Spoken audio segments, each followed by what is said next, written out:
Hi, this is Kerby Anderson. You know, each day we take on the tough issues and provide a biblical perspective to them. The topics we cover are wide-ranging: apologetics, theology, prophecy, creation and evolution, intelligent design, marriage, family, child-rearing, the millennial generation, trends in society, politics, economics, business, religious liberty, the Constitution, public policy, foreign policy, military policy, tensions in the Middle East, abortion, homosexuality, pornography, sexual ethics, media, technology, history, and America's godly heritage. We talk about anything that affects your faith, your family, or your freedom. So don't go anywhere, because Point of View starts right now.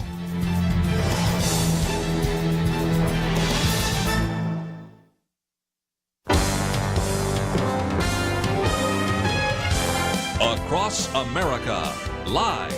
This is Point of View.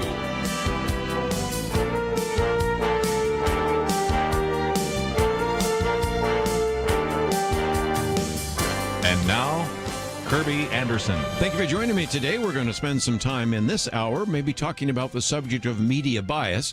That's something we've discussed before, and then I'm going to leave for the next hour an opportunity to get into some of the issues in the news. But I thought this would be appropriate for a couple of reasons. First of all, I just wrote a booklet on media bias. Those of you that are donors to this ministry at a significant level will receive it in the mail. Others certainly can request it, and I would certainly want you to have access to that. But more importantly, we have certainly over the years recognized that there is media bias, but I want to add some things to the conversation, maybe cite some books that you're not familiar with, and so you could almost consider this a little bit of a book report, if you will, pulling out some new material that maybe you have not heard. And I recognize that almost anybody listening to this right now believes in media bias. Yeah, the left believe there's bias, the right believes there's bias. Certainly most of you that listen to Point of View listen because you are confused and maybe even frustrated by the amount of bias that you run into, both in big tech and big media. So I'm already starting with that assumption. And so what I wanted to do is kind of teach a little bit of this. And the reason I also wanted to do it is I actually spoke on this briefly in my Sunday school class on Sunday. And the response was very positive. And so I thought, well, why just share it with a number of people both in the chapel and then on Zoom when I can share it with you as well? So there are a lot of reasons we're doing this, but one of those is to, if nothing else, remind ourselves that it is going to be, I think, even more crucial as we come into this year of 2021 to begin to understand that we will have to have a level of discernment, and we'll have to even understand sort of where bias comes from. So I'm going to break it down into a couple of categories. One is the narrative. Another is to measure media bias, which we actually can now do. Then talk about bias in the newsroom, and then talk about how bias oftentimes surfaces not by people giving you false facts, although sometimes that is certainly the case, but by not covering a story carefully. In other words, it's bias through censorship. And that is the subtitle of a book I'm going to be quoting from. Cheryl Atkinson is the author of the book, the most recent book called Slanted. She wrote The Smear before, but Slanted has the subtitle, How the News Media Taught Us to Love Censorship and Hate Journalism. And she opens her book by talking about the narrative. Now, we've talked about the narrative before. The narrative is actually where you have this almost preconceived idea of what the news should be. And so then the narrative becomes the net. It becomes the grid. It becomes the filter through which you actually pull all of those facts. And so she says oftentimes logic and rational thought are then set aside because you are actually, in some respects, being driven by the narrative, not by the data. She says, first, truthful information can be deliberately presented in a biased fashion in order to confuse or overwhelm other facts. In other words, we'll focus on some facts, but we'll ignore the others. Okay, that's one aspect of narrative. She says also, number two, truthful information can qualify as a narrative when it is amplified beyond its news value to fit a broader storyline. You know, you've seen this sometimes where a shooting that takes place loss of a white person gets very little coverage. The shooting of an African American gets lots of coverage because it's amplified, because, of course, fits more with the narrative. And then the third one, which I'll come back to later, but I wanted to get it on the table, is that oftentimes the narrative is one in which the truth is couched in such a way that it's a closed case. In other words, any contrary facts or views are illegitimate. And a good example of that is settled science. How many times have we heard it's settled science? Whether it's climate change, whether it's the vaccine, whether it is a variety of other things, it's settled science. Or even, as we've talked about with Dr. Doug Groteis, when he gave us kind of a critique of critical race theory, any contrary argument is not allowed. As a matter of fact, if you try to make a contrary argument, it illustrates that you're a racist in the first place. Now, she brought up something I have never thought about before. As a matter of fact, a fair amount of what I'm going to share with you today are things that, even though I'm sort of in the business of the media, I'd never really thought about, because she also points out that the narrative explains why you see the same faces on the national news over and over again. She says it explains why reporters continue to consult the usual suspects, even when they provide false information. She says it even answers the question of how news organizations can rely on analysis from former government intelligence officials commenting on issues for which they themselves are under investigation, even after they have repeatedly been proven to be wrong. You say this with the Russia. See that in a variety of other ones. And the example she used, and it's never really crossed my mind until now, is Donna Brazile. She points out that you may recall, she says, from 2016, that this CNN contributor and the Democratic Party official was caught passing along inside news information to the Hillary Clinton campaign, then denied having done so. She was then fired from CNN after her deeds became public. And really, if the true purpose of political pundits, she says, as media contributors were to provide honest analysis and meaningful opinions, Donna Brazile would be banished from TV studios for life, except perhaps to address the controversy surrounding herself. But as she points out, Cheryl Atkinson points out, that the narrative explains why Donna Brazile didn't suffer that fate. Quite the opposite. Instead, the media offered a heartfelt embrace after her less fortunate episode. She was invited to appear on other news networks, and we've seen her on almost every news network now at one time or another, and to provide the Democrats' views, with reporters and pundits sitting there to, and politely, she says, pretending, quite convincingly, that she had not been discredited.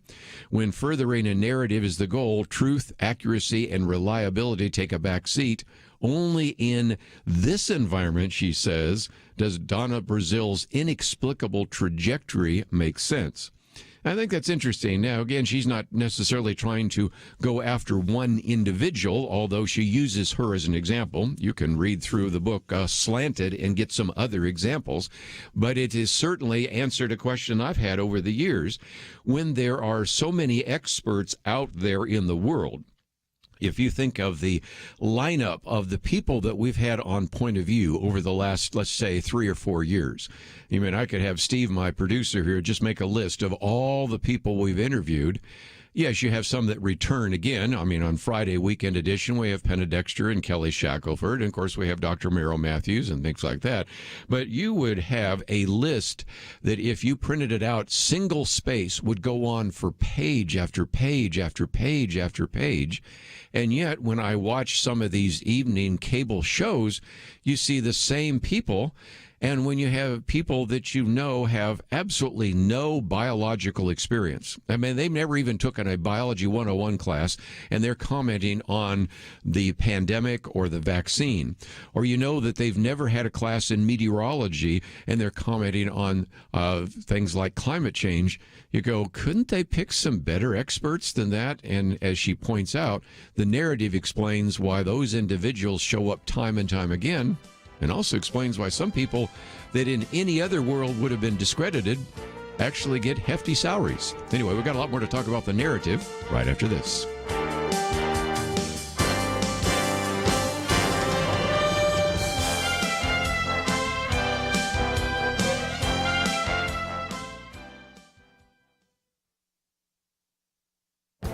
This is Viewpoints with Kerby Anderson. Let me ask you a question. Should the federal government forgive college debt? That simple answer is no, but I want to explore the broader question of why this debate has even been taking place. Let's consider the situation. A student heads off to college and borrows money in order to receive a college degree. Now, we should assume that he or she is smart enough to understand the conditions of the loan. We're talking about students, after all, who are smart enough to go to a university. But then students begin to complain about having to pay back their college debt. I recently read about Michelle Obama complaining about having to pay back her loan she received in order to attend Princeton. Like other students at Ivy League universities, she received a discount on her tuition, then qualified for a student loan at a subsidized rate with easy repayment terms. I would think she and other Ivy League students would be grateful for getting such a good education with a low-interest loan, but these reactions illustrate how even a college education has become an entitlement. In case you haven't figured it out, college debt forgiveness will benefit the rich and middle class the most. In fact, students who attended the most prestigious institutions will likely be the greatest beneficiaries. This brings us to questions very few seem to be asking. Why should someone who never went to college be asked to pay taxes that will forgive the college loans of someone else? Why should someone, like me, who went to multiple colleges, took out loans, and dutifully paid them off, now have to pay taxes to forgive the college loans of others who have not paid them off? These are very good questions, but I suspect that such questions won't be allowed to be asked when the college debt debate begins later this year. I'm Kerby Anderson, and that's my point of view.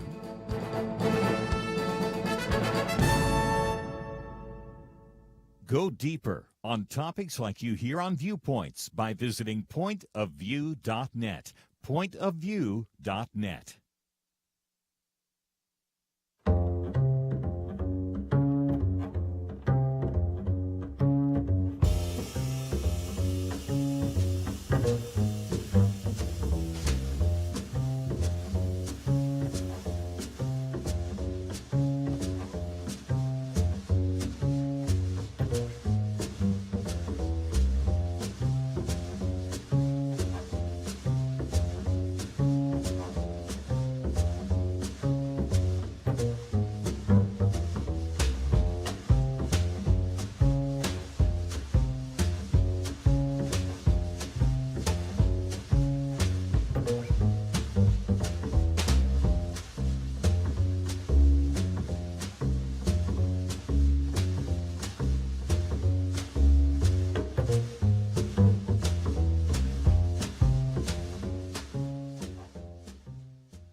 You're listening to Point of View, your listener-supported source for truth. In fact, once again, been talking about this subject of media bias, and at the moment just citing a little bit more from Cheryl Atkinson's book, Slanted, how the news media taught us to love censorship and hate journalism. By the way, almost everything I'm just citing here in the few minutes that we have to talk about her book is just from the first chapter, so there's a lot more there, but I just wanted to break this down into the first topic, which is the narrative. And again, the narrative is what I think so often drives what you see in the mainstream media. And it's where, in some respects, we look for the facts to prove the point rather than actually have the facts prove where particular issues are going. And she says once a narrative is successfully established, lots of effort goes into cultivating it and promoting it. She even has this quote, "Contrary views, facts, and science must be shoved down the memory hole, disappeared as though they had never existed. This may even include campaigns to convince the public to embrace ideas that were previously unthinkable." Haven't we seen that before? Well, I thought just before we move on to the next section, while we're talking about the narrative, she has a great story, and I thought it would be worth mentioning because she talks about not long before she left CBS, she had a young colleague came into her office and told her that she was assigned to do a story about the importance of food pantries for poor people who must rely on them. But this young reporter said that even though she had been assigned this, over the course of the next week, she kept updating her on her frustrating quest to find the right family to profile. Every food pantry family she had contacted with had proven to be relatively well off financially. They didn't fit the bill of being desperately poor. In one case, she told me the food pantry recipient had invited her to shoot video of him and his family at home for the news story. Once there, my colleague asked to look in the refrigerator with a camera, naturally expecting the cupboard to be bare. To her surprise, it was full of food, not just people food, but food for household pets, too. And this would not make a sympathetic focus on her assignment. By the time my colleague made her third visit to my office, recounting her inability to find a very poor family relying on food pantries, I gently suggested that maybe the truth of the story was different from the one she had been assigned. Perhaps there was a story to be told, she says, about the type of people who were, in fact, visiting food pantries. People who were not totally destitute were turning to food pantries for help. What was their story? Why not report what she had actually been learning from her experience in the field? Why force a narrative that in practice did not seem to exist? She said after she said that to this young reporter, she looked at me as though I had grown a second head, which is a line I've used before. And she says it wasn't because she hadn't had this experience, because then Cheryl Atkinson goes on to report that back in the late 1990s, during the second term of the Clinton presidency, you had Labor Secretary Robert Reich was advocating for an increase in the national minimum wage. As part of that, he was quoted in a newspaper article lamenting that tens of thousands of families were trying to raise their children on minimum wage incomes. Well, the New York CBS office assigned me to find and profile one of those struggling families for a story to appeal on CBS Weekend News. I didn't look at it that way, but in retrospect, I was being assigned to fulfill a preconceived narrative that there were large numbers of hardworking couples trying to raise their families on inadequate income due to greedy employers who needed to be forced to do the right thing, therefore increase the minimum wage. So she said, I set about to try to fill the order. I thought it'd be easy, so many people must be raising their families on minimum wage, so I tried to find one. That's when the problem began to surface. There are advocacy groups for just about everything in Washington, D.C., and they were more than happy to make the job of reporter under a deadline quicker and easier, so I turned to them for help to find the example we were looking for. I was surprised when some time passed and none of the advocacy groups came up with a family for me to interview.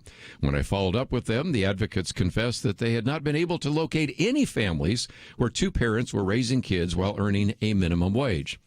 Okay, I said, well, how about a couple with kids where one parent is earning a minimum wage? That turned out to be a no-go as well. They could not find such a family. I modified the question again. How about a single parent raising kids on minimum wage? They scoured their contacts and came up empty again. How about a couple with no kids trying to scrape by on minimum wage? Nada. You kind of see where we're going here. I will not read the rest of the story because you kind of see where it ends up.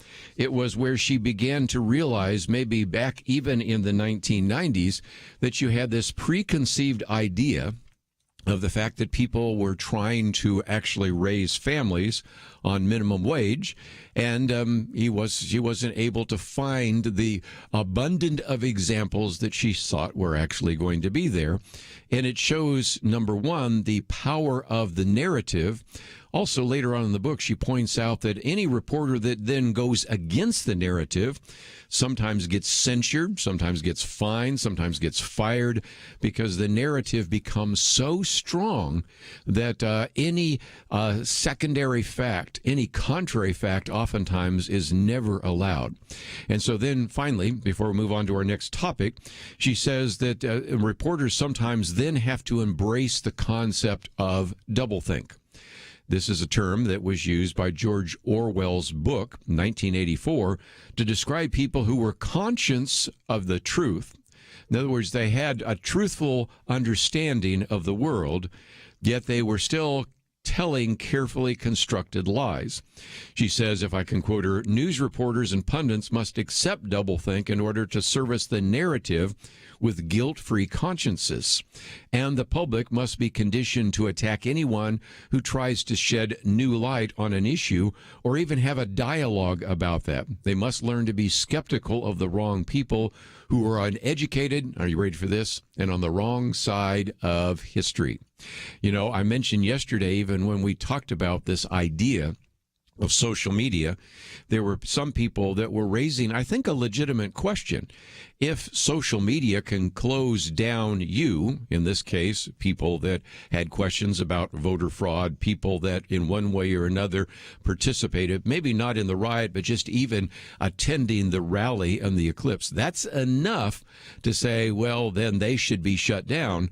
But then as people raise the question, well, if they can shut down you, why can't they shut down you is probably a better way to say it. And they say, well, that's because we're on the right side of history. And, of course, that never quite works out that way. Well, let's, if we can, and I will start here and then get into some more details, talk about, can we measure media bias? Because in some respects, the argument oftentimes is, well, media bias is in the eye of the beholder. You bring to your particular viewing of a television program, listening to a radio program, or reading an article, your own bias. And so you see bias that is maybe not even there because you read bias into it. Now, is that true? Of course it is. People oftentimes will later on tell me that I said something on the air that I never said.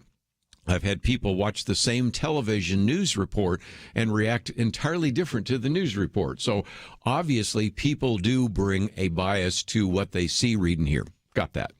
But are there some ways to quantify that? I think the best research that has ever been done is by Professor Tim Grosclose, who, by the way, has been on this program. He was on the program with us when he was a professor at UCLA. Now I understand he's at George Mason University. And he developed some quantitative methods by looking at various news sources and organizations and political candidates and politicians and members of Congress to develop what is called a PQ, that is a political quotient. Now, he years ago published this in some journals, and we interviewed him on Point of View. But if you say, well, okay, it's one of those cases, again, where I want to read it for myself, in the upcoming book that I have on media bias, we do give you a reference to his book, which I have on my shelf and have enjoyed reading, Left Turn, How Liberal Media Bias Distorts the American Mind. And I'll give you the bottom line before we go to a break, and we'll come back and break it out. Using his research methods developed now decades ago, he found at that time, looking at the top 20 media outlets, that 18 of those media outlets were left to center. Now, that probably doesn't surprise you. Most people think there's a fair amount of left-wing views in that regard. But then he also not only published the PQs of these media outlets, but also of politicians. And then later, interestingly enough, also then began to do some other estimates on if indeed the mainstream media was at least a little more fair, not as biased. What would that mean in terms of voting behavior and a variety of other things? So we'll come back and I'll give you some of the conclusions, because he's done probably the best example I've found of somebody actually giving us a quantitative way of measuring media bias. We'll talk about that right after this. We live in a digital generation. Point of View is reaching this often overly plugged-in generation with truth. You can keep up with us 24 hours a day using your phone, your tablet, your laptop, or your desktop. Search for the Point of View Radio Talk Show on Facebook, where you can keep up with today's issues, learn about current and upcoming guests by liking us on Facebook. Also, follow us on Twitter. Our handle is @PointOfViewRTS. That stands for Point of View Radio Talk Show. Learn, interact, make a difference with Point of View using new media. And here's one way you can make a big difference. Help us increase our reach by spreading the word among your friends. Share a Facebook post. Tag us in a tweet. With enough joining us to plant seeds, we'll see a tremendous harvest. Come on, it only takes a minute. Search for Point of View Radio Talk Show on Facebook, at Point of View RTS on Twitter, and subscribe to the Point of View Radio Talk Show channel on YouTube. Learn, interact, share. The Point of View Radio Talk Show. Point of View will continue after this.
are listening to Point of View.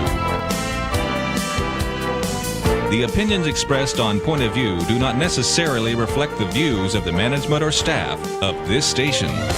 And now, here again, is Kerby Anderson. Continue our conversation about media bias, and of course a lot of this is in this new booklet that we are making available, and if you'd like to get a copy, of course you can contact us at Point of View. We talked about the narrative, and now the second point I wanted to make is the measuring of media bias. Now, to be fair, there have been some people that have actually challenged Professor Tim Grosclose, who was attempting in a more quantitative way to evaluate media bias. Now, that is certainly fair, because after all, some people might say, just because you can come up with quantitative numbers, why should I trust yours? But I would think that for most of the fair-minded people, if you get his book, Left Turn, How Liberal Media Bias Distorts the American Mind, or if you just look at the articles that have come out over the years and you see who's at the top in terms of liberal bias and who's at the bottom in terms of conservative bias, you'd say that's kind of how I would expect it to filter out. There are a couple surprises. I'll be very honest. There's a couple places where in the past Drudge Report maybe did better than it would do now, but of course this was done a number of years ago. Organizations that you would think to be a little more conservative, like the Washington Times, Fox News, down close to the bottom, and you can kind of see where NPR is and where public broadcasting in general is, and where everything from Mother Jones to CNN and C-SPAN, and it sorts out pretty well. So I would have to say that that is the case. And what he argues is that we can not only do this quantitative analysis for various news organizations, but then we can also do this analysis for members of Congress.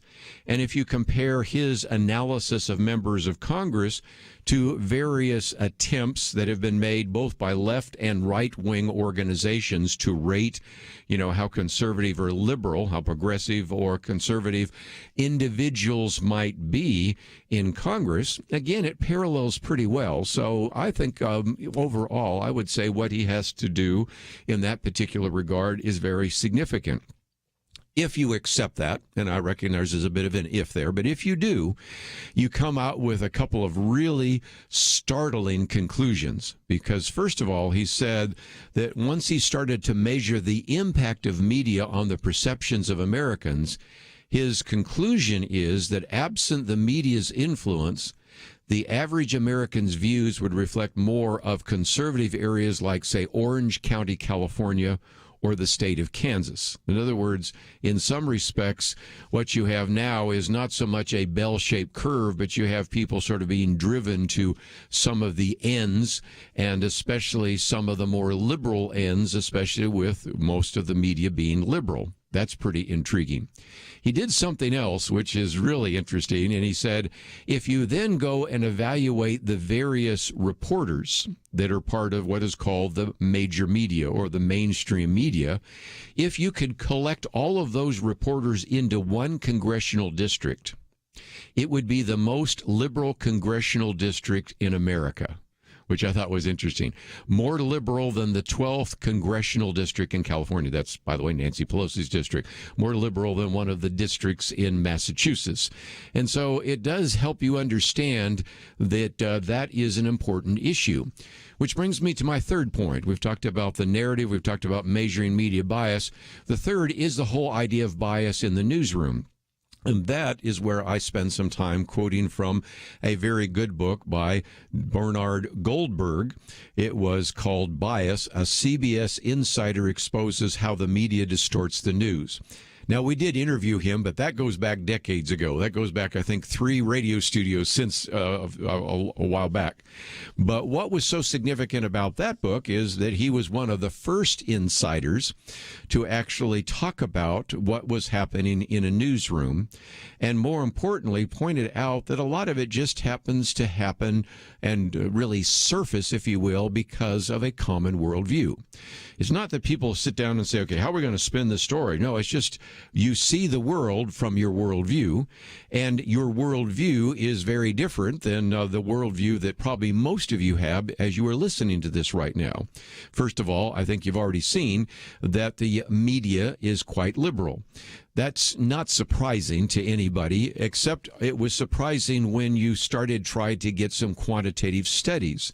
And that is Robert Lichter, who was at George Washington University, and Stanley Rothman actually did studies of what are called the media elite. And of course, they found that they were liberal. Well, no surprise there, but they found how liberal they were.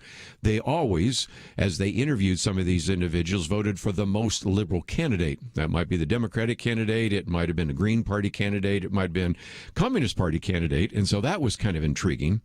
But back to the key issue that I think would be helpful for you as a listener to pay attention to. Back then, the Lichter-Rothman report concluded that 86% of the media elite seldom or never attend religious services. They don't go to church or synagogue. They don't know people that go to church or synagogue. I'm sure that that percentage is higher now. As a matter of fact, they found 92% of people working in television actually seldom or never go to religious services. And so if you think about how can people with a very secular mindset even begin to cover people that have a religious conviction, like evangelicals? You can turn it around. I did this in my Sunday school class the other day and said, imagine if you had a news organization that's all Christian. Okay, this would be like World Magazine, or it could be like Christianity Today, and then they're doing a profile on American atheists or on humanists. I mean, they probably could do a fair job, but they probably wouldn't understand all of those issues because they're Christian and the people that they're actually trying to profile aren't Christian. And so if you can see the difficulty there, that is the case. And of course, Bernard Goldberg pointed out a variety of other things. As far as they could determine at the time, only 4% of the media that he'd ever worked with ever identified themselves as Republican, and all the others identified themselves either as Democrat or just simply called themselves independent. And when they talked about the number of individuals that might have identified themselves as conservative or even moderate to conservative, they came up with 9%. If you're not familiar, you have really about 20% of Americans define themselves as liberal, about 40% define themselves as moderate, about 40% define themselves as conservative. You can see that, again, these are very different kinds of people in terms of the way they perceive the world. Does that mean that they're always trying to work their bias in? Well, yes, some do. Does that mean all of them are? Probably not. But again, just ask yourself, how good a job will an individual do in terms of covering your religious convictions, or maybe even some of the issues we've talked about in terms of the importance of going to church or attending religious services, if the people writing about that don't ever go to religious services and don't think it's important.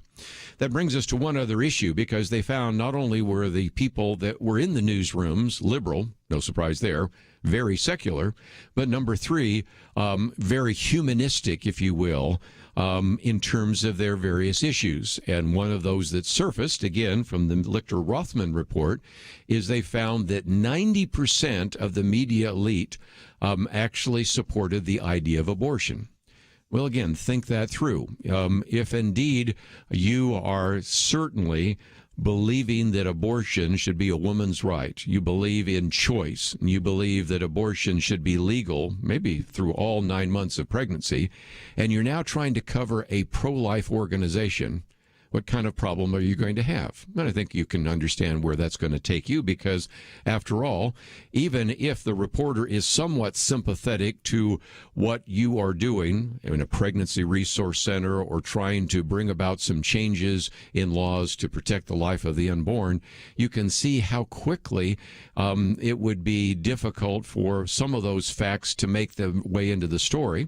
But okay, let's just assume that you are a very objective, empathetic reporter, and you really want to do a good job of covering that particular pro-life story.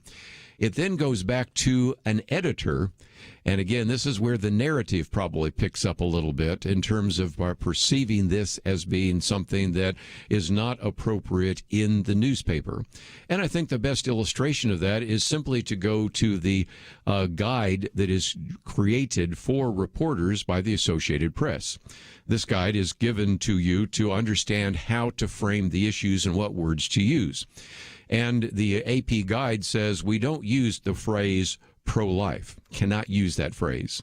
You are supposed to use the phrase pro-choice and anti-abortion. And I've said before, fair would be pro-choice, anti-choice. Maybe that might work a little better. Pro-life, pro-abortion.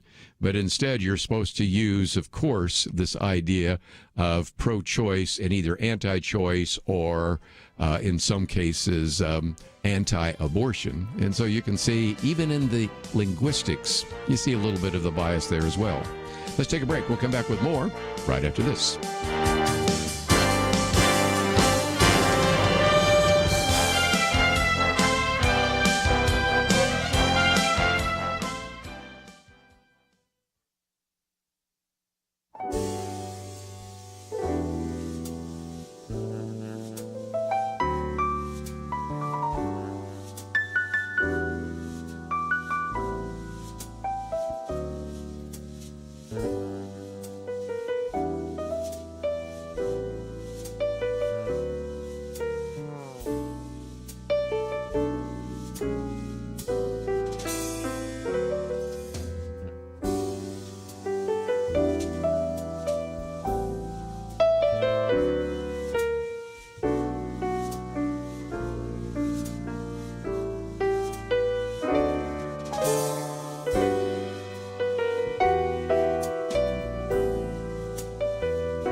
Now, back to Point of View, your listener-supported source for truth. Back for a few more minutes. We've been talking about this idea of media bias, and I just wanted to wind down today by once again talking about the fact that we do have evidence of a narrative, and I think it's important as we even talk about bias to recognize we all come with a bias, and so sometimes we're working off of a narrative. That's what's called confirmation error. You know, you start with the assumption, and you just start looking for the facts that prove your point. And so what I'm trying to say is don't be like them who start with a narrative narrative and then don't allow any contrary facts to change your mind. Number two, I talk about media bias and the fact that we can measure it. And I do think that Professor Tim Grosclose has done a good job of helping us understand that there is a range of ideas and that most of the media sources that are out there tend to be left of center. I think that's kind of a given, but he's been able to quantify that in some very significant ways that I found interesting as well.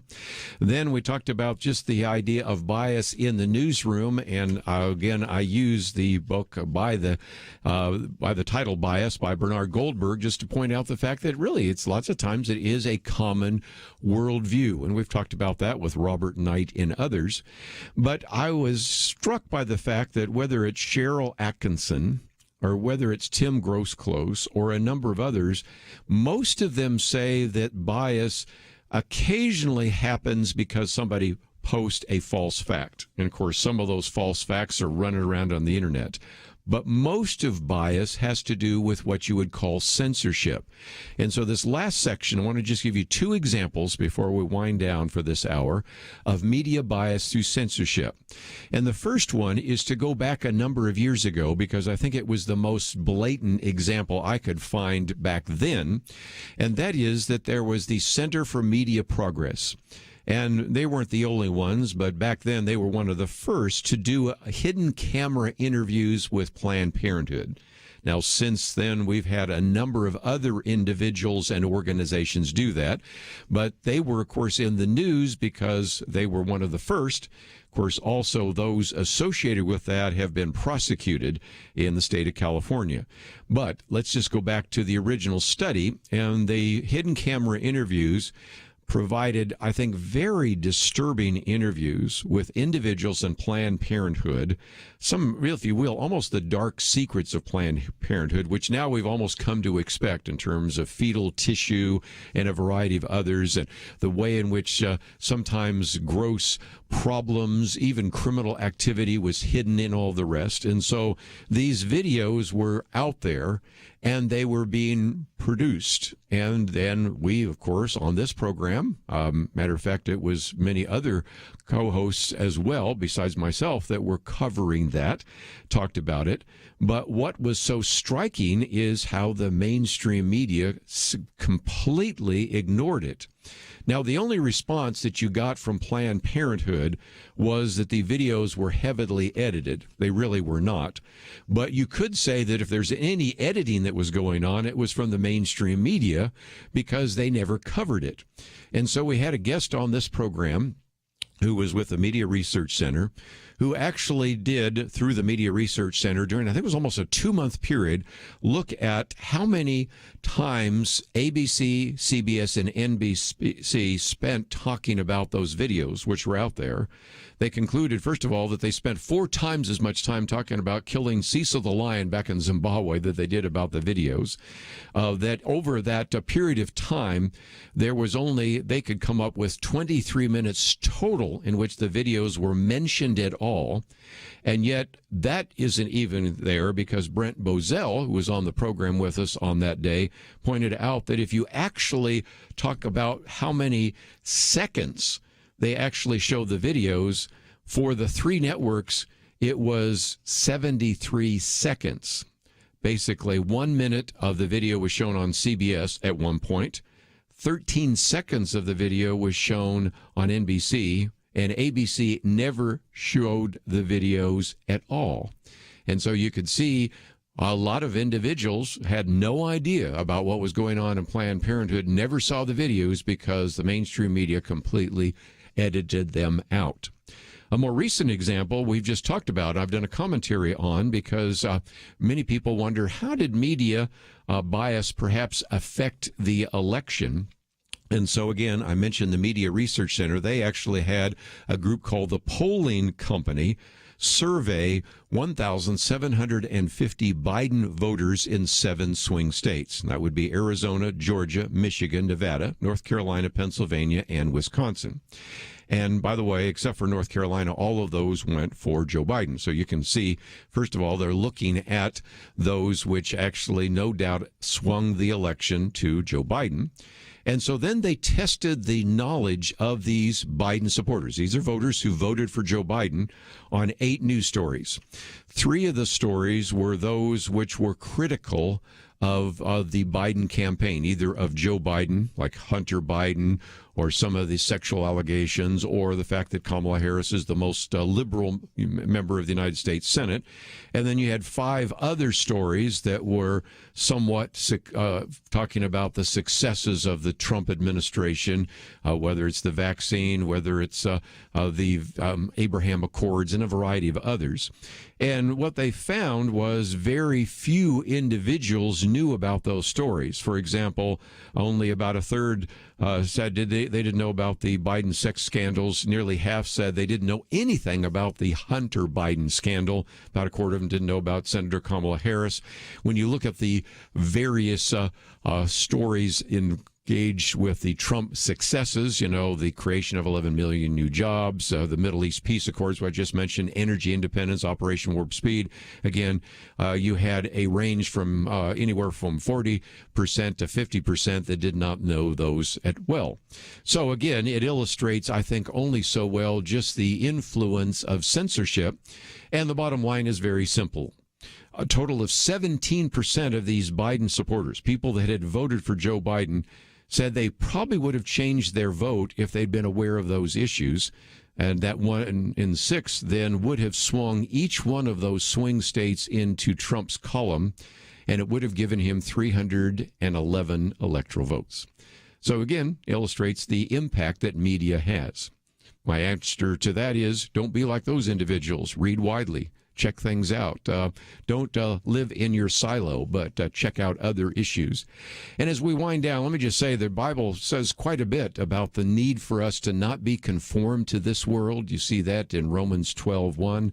The Apostle Paul, a verse we quote so often here in Colossians 2:8, see to it that no one takes you captive by philosophy and empty deceit, according to human tradition, according to the elementary spirits of the world, and not according to Christ. We have to make sure that we're not being taken captive by the culture. And so I think it's important to really have discernment about what you see, read, and hear. Check it out. Don't believe it just because it's on the internet. Don't believe it just because it's in the news. Don't believe it just because I say it. Check it out. We give you opportunities on our website, pointofview.net, to read the article, come to your own conclusion. I think you'll come to the same conclusion, but if nothing else, we have to recognize that Paul tells us that we are those who are supposed to have knowledge and discernment, as it says in Philippians 1, and approve what is excellent, pure, and blameless. And so there is really a need for us to make sure that we have discernment. And if you look at the verses in the scriptures that tell us not to be conformed to this world, not to be taken captive, but to take every thought captive to the obedience of Christ and to have discernment, then that's exactly what we are challenging you to do here on Point of View. And if you find yourself saying, okay, I'd like to know a little bit more about this media bias, the first thing you can do is get a copy of our media bias booklet. We are sending it out to those of you that are donors. You know you've already been receiving those, but if you are not and you'd like to get a copy, we'd like to send it to you. And you've been listening to Point of View.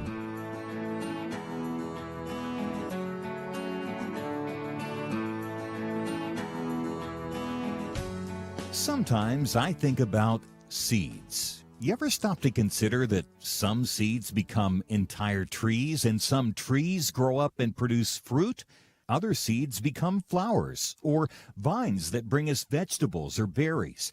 And some trees don't have fruit, but they're just pretty, especially in some parts of the country when it comes to the fall colors. Yes, sometimes my mind goes off like that. And I also think about such things when it comes to the seeds that so many have planted in the quest to impact our nation through Point of View Radio. You may think that your gift is a small thing, but like a seed, it can grow to have an impact beyond your imagination.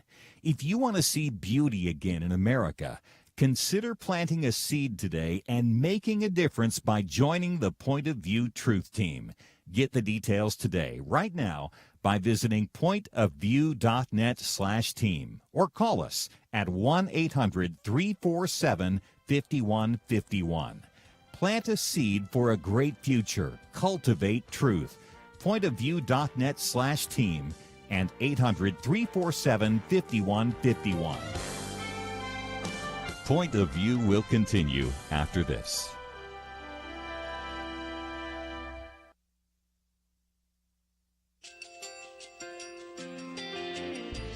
I just want to thank you so much for all the wonderful programming you have.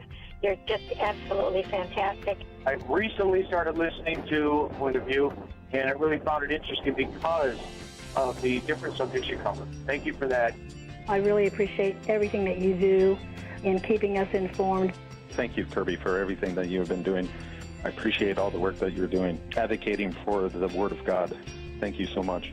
Point of View, I think, is absolutely necessary because it's a Christian perspective, a biblical worldview perspective, and receive very current, up-to-date information about what is really going on, week to week in our culture, which is changing so rapidly, and yet it's morally sliding backwards. Yeah, I'm just, first of all, I thank you guys. Y'all's program is wonderful, and enjoy it every day. I learn so much every time I listen to it. Point of View Radio Talk Show.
Hi, this is Kerby Anderson. You know, each day we take on the tough issues and provide a biblical perspective to them. The topics we cover are wide-ranging: apologetics, theology, prophecy, creation and evolution, intelligent design, marriage, family, child-rearing, the millennial generation, trends in society, politics, economics, business, religious liberty, the Constitution, public policy, foreign policy, military policy, tensions in the Middle East, abortion, homosexuality, pornography, sexual ethics, media, technology, history, and America's godly heritage.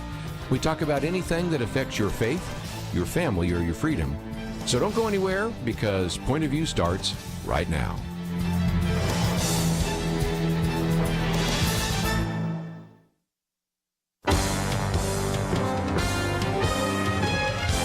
Across America, live. This is Point of View.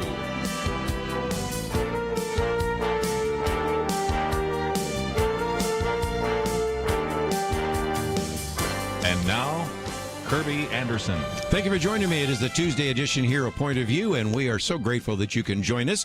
Over the next 2 hours, we're going to, as you might imagine, talk about impeachment, because that's kind of in the news. We'll get into some other related topics in that regard as well. I've posted some articles, one by our good friend Dennis Prager, I Now Better Understand the Good German. We also talk about this kind of national divide that is taking place and what that might mean, and it relates to some of the conversation we had even last week at this time with David French, and then on Wednesday with another individual. Saving the Constitution from big tech is also another topic we will get into because of the removal of more and more individuals from various tech platforms, the ongoing prosecution and persecution, or whatever you want to say, depending on whether it's in the courts or in some cases just persecution through the private sector of individuals that find themselves, if they were, as they say, on the wrong side of history and challenging the vote, then we are going to see some very significant consequences to that. So that will cover the first hour. Second hour, going to be, in a sense, kind of taking a break from all of this news, and we'll be talking with Darryl Strawberry.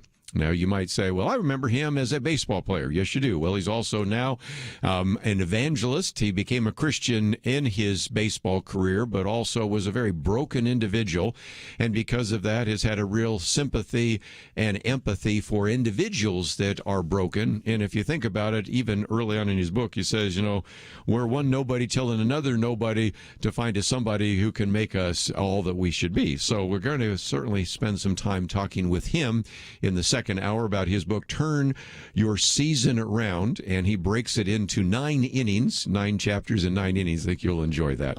Those of us that love baseball will certainly have appreciated him. Those of you that are Christians will certainly appreciate the fact that he's got an incredible story and an incredible ministry. So I just wanted you to have a chance to hear from him.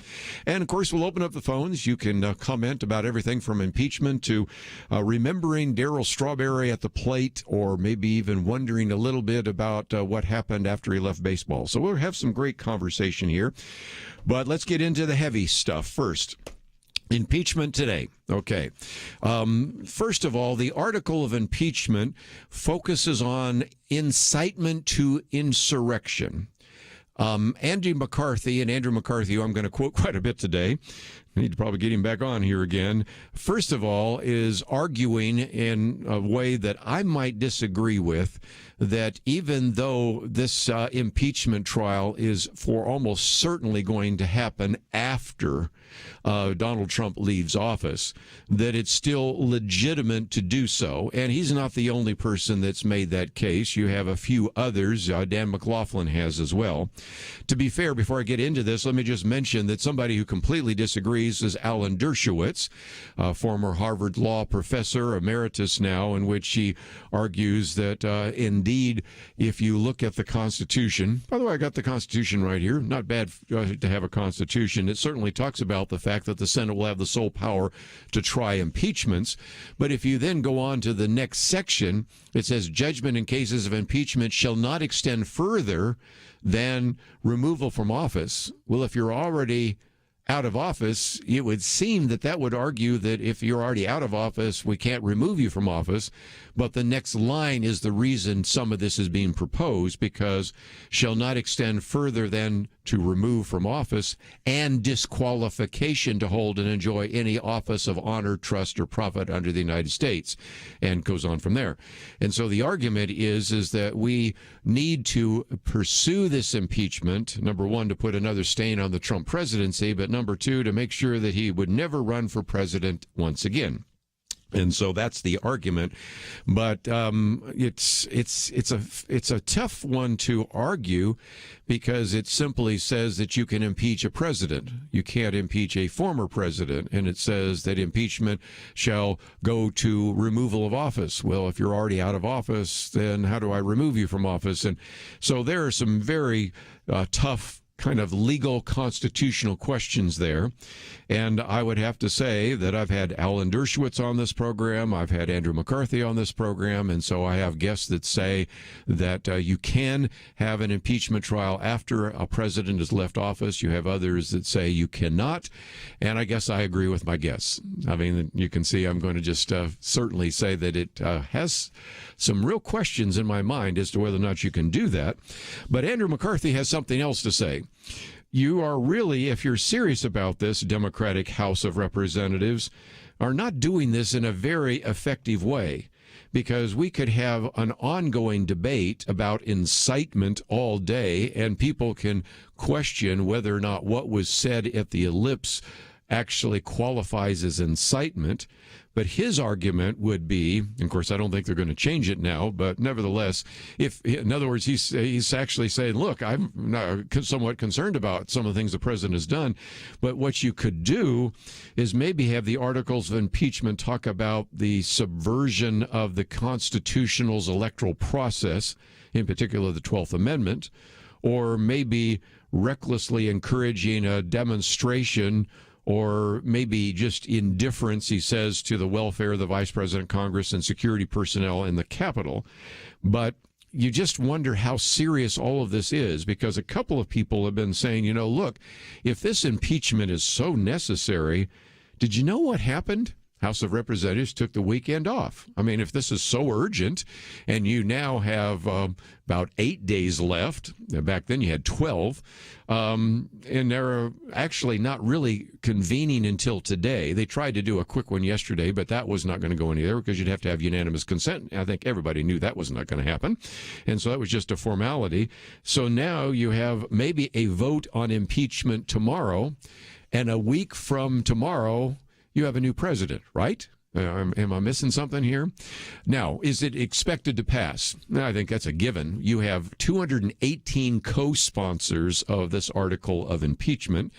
Of course, then you take it over to the Senate. Now, Chuck Schumer says he wants to start as soon as possible, but there seem to be some Senate rules that suggest that indeed there has to be a little bit of a pause before the Senate could take that up, and the first time they could meet together, and that seems to be the argument of Alan Dershowitz, and I'm trying to read these and evaluate them as we go along, is that that wouldn't happen until January 20th. Well, then that means you would be meeting at a time when you already have a new president. So just think that through for a little bit.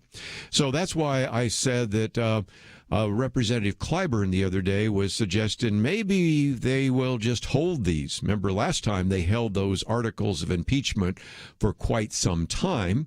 And you have had Joe Biden saying that he's really kind of hinting that he doesn't want all of this activity to interfere with his legislative agenda. Or how about the confirmation of his cabinet? Because the argument that was made back number of years ago now, in terms of the impeachment, was, can you do an impeachment while you're also, in the case with Donald Trump, confirming judges, or could you do an impeachment while you're trying to confirm the cabinet? So that's where we find ourselves on impeachment. We're going to move on, but we'll see how it unfolds, and we'll be back right after these messages.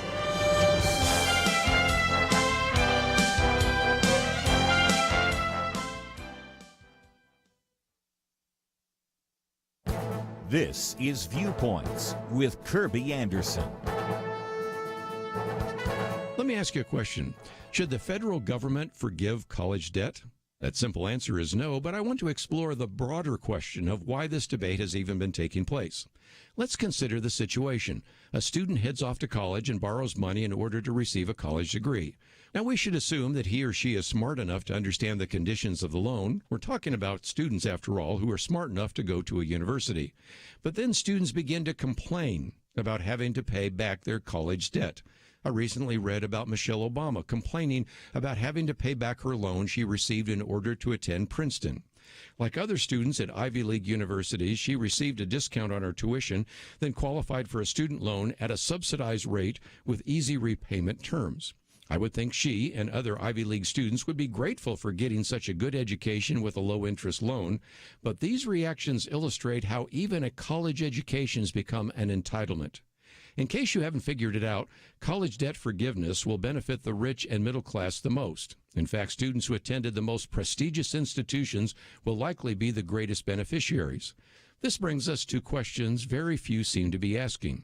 Why should someone who never went to college be asked to pay taxes that will forgive the college loans of someone else?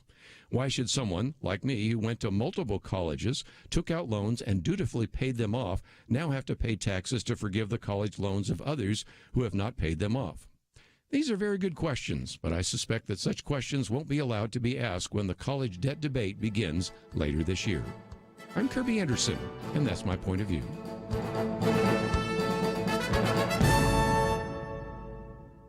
Go deeper on topics like you hear on Viewpoints by visiting pointofview.net. Pointofview.net.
You're listening to Point of View, your listener-supported source for truth. By the way, if you'd like to join our conversation, that number is 1-800-351-1212.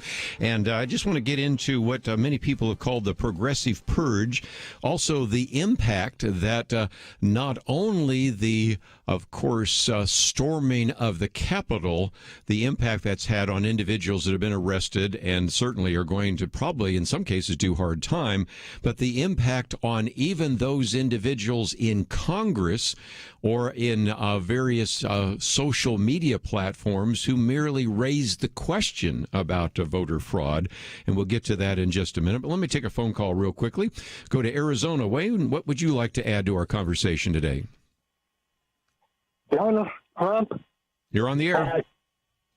Donald Trump has a very short time left in office. Just leave the man alone. Just leave him alone. Yeah, I think a lot of people are going to say, just leave him alone. I mean, in some respects. And we were just having this debate off air because people say, no, they wouldn't be having a trial, an impeachment trial after he's left office. Oh, yeah, that's exactly what's being proposed. And again, I have some questions about whether that makes sense. I'll leave it to constitutional scholars that know a lot more about that than I do. But it seems to me a pretty much plain reading of the Constitution seems to imply that you can impeach a person when they're in office and remove them from office. And if indeed you are voting to remove him from office, it's like, well, he's already out of office. So then some people are saying that in order to get to the confirmation of impeachment, you would need not only to have the House vote, as they will tomorrow, to impeach, but then the second part is to decide to remove. And again, if you're having a debate to remove him from office when he's not in office, just think that through.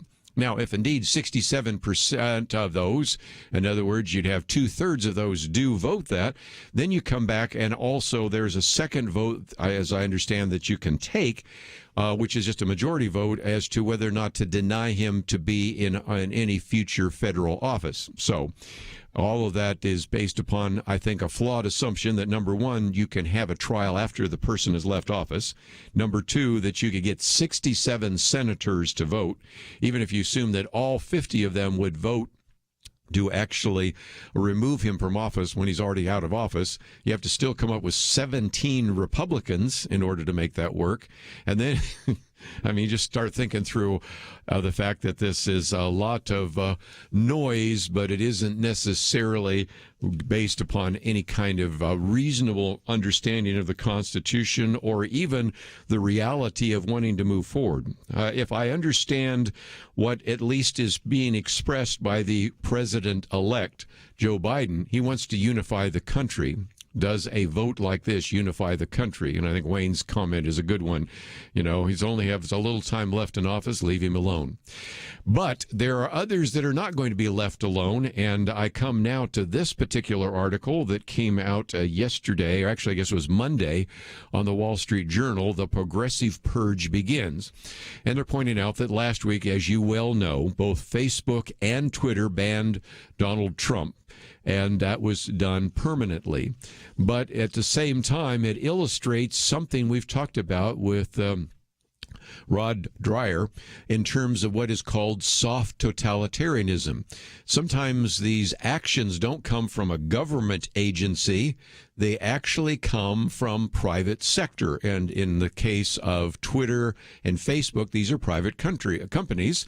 And it's interesting because in this particular article by the editors of the Wall Street Journal, they point out that there was an individual in Russia, Alexei Navalny, who actually pointed out that we've seen this before in our countries, in which he says, even though Twitter is a private country, he says we've seen many examples, both in Russia and China, where private companies become the state's best friends and enablers when it comes to censorship. And I think that's the case.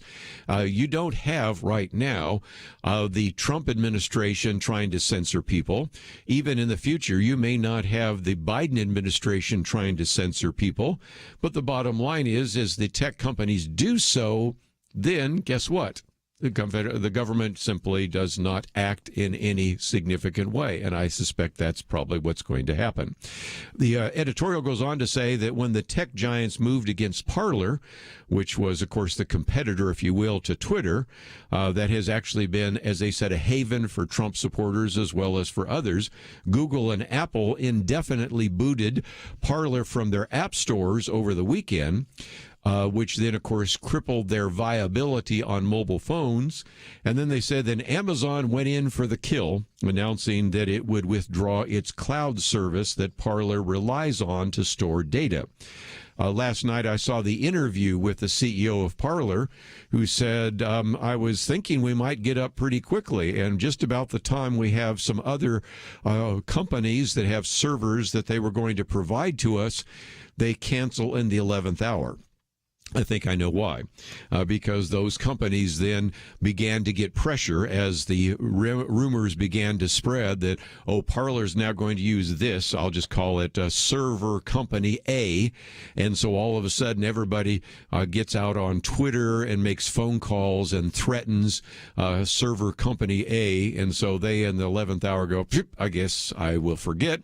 And so now the CEO talks about, then I went to server company B, and just about about the time we think we're about ready to put Parler back up on those servers, they go, nope. And so you can begin to see the influence of the mob. And I think it illustrates only so well what exactly we were talking about in that book, Live Not by Lies, that we are starting to see more and more evidence of what we might call soft totalitarianism. I'm not sure I'd call it that. It doesn't feel that soft, but nevertheless, I know what he's getting at. Hard totalitarianism is China and Russia and those kinds of things. Soft totalitarianism is where it's, Twitter and Facebook and YouTube and Google and Amazon and Apple, whatever. But the bottom line, that is the case. Just before I take a break, though, the consequences of even raising the question about there being electoral irregularities, maybe even election fraud, even challenging this idea of the count last Wednesday, which has nothing to do with the riots or the storming of the Capitol, but simply those. You now are starting to see individuals paying a price politically for that. Senators Josh Hawley and Ted Cruz are facing possible censure, a resolution in the Senate, as Democrats and some Republicans are blaming them for the mob that attacked the Capitol. Now, I think, to be fair, there is no way you can blame them for raising those questions or pursuing that. Several Democratic senators have called for Hawley and Cruz to resign. If you go to newspapers in Missouri, and even was it the Houston Chronicle here in Texas, we are seeing that. You have Senators Sheldon Whitehorse of Rhode Island, Sherrod Brown of Ohio, and others called for them to be expelled if they don't step down voluntarily. Now, is that a possibility? Well, with a 50-50 Senate, possibly. I don't think so, but who knows? And so, again, there has been a real discussion about actually putting censure statements and resolutions on these two individuals, Ted Cruz and Josh Hawley. And so that's what's going on in the Senate. And it is also taking place in the House, also in the Senate, because this particular article from The Hill, a wave of corporations said that they would cut off donations to any politicians who oppose the Electoral College results, putting new pressure, according to The Hill, on Republicans to break with President Trump and end their questions on the election. Blue Cross Blue Shield Association said they would suspend contributions to lawmakers who voted to undermine our democracy. Then you have, let's pick up a couple others here real quickly. Marriott said they will be suspending donations to Republican senators who objected to certifying President-elect Joe Biden's victory and said it will judge other donations in that regard. Multiple companies, that would be Goldman Sachs, J.P. Morgan Chase, Citigroup, MasterCard, and others, said they will temporarily stop making political contributions to lawmakers of both parties, which is kind of interesting there. And so this drumbeat continues on, and so even raising questions about the election can get you in a great deal of trouble. And of course, I've just mentioned politicians. I've also seen some examples of individuals who maybe only attended the rally that was in the ellipse, being removed from office or being asked to leave a law firm. Matter of fact, the individual that actually filed the case in Georgia, she was let go from her law firm, and we'll have Kelly Shackelford talk more about that on Friday. But it's just a good illustration of almost a totalitarianism that we've been talking about, and it's unfolding right before our very eyes. When we come back, we'll talk more about some of these articles I've posted right after these important messages. We live in a digital generation. Point of View is reaching this often overly plugged-in generation with truth. You can keep up with us 24 hours a day using your phone, your tablet, your laptop, or your desktop. Search for the Point of View Radio Talk Show on Facebook, where you can keep up with today's issues, learn about current and upcoming guests by liking us on Facebook. Also, follow us on Twitter. Our handle is @Point of View RTS. That stands for Point of View Radio Talk Show. Learn, interact, Make a difference with Point of View using new media. And here's one way you can make a big difference. Help us increase our reach by spreading the word among your friends. Share a Facebook post. Tag us in a tweet. With enough joining us to plant seeds, we'll see a tremendous harvest. Come on, it only takes a minute. Search for Point of View Radio Talk Show on Facebook, at Point of View RTS on Twitter, and subscribe to the Point of View Radio Talk Show channel on YouTube. Learn, interact, share. The Point of View Radio Talk Show. Point of View will continue after this.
You are listening to Point of View. The opinions expressed on Point of View do not necessarily reflect the views of the management or staff of this station. And now, here again is Kerby Anderson. Back for a few more minutes. We want to spend some time, first of all, just talking about how do we react to some of these things unfolding before our very eyes. And most importantly, what should we do and can we do, and what does the future look like? Well, I don't claim, again, to know all of what will unfold in the future, but even as we've been talking right now about some of these actions by these various companies, and I'll come back to that in just a minute, because our third article is Save the Constitution from Big Tech. But before we get there, I want to talk to you just as an individual and talk about the importance of courage.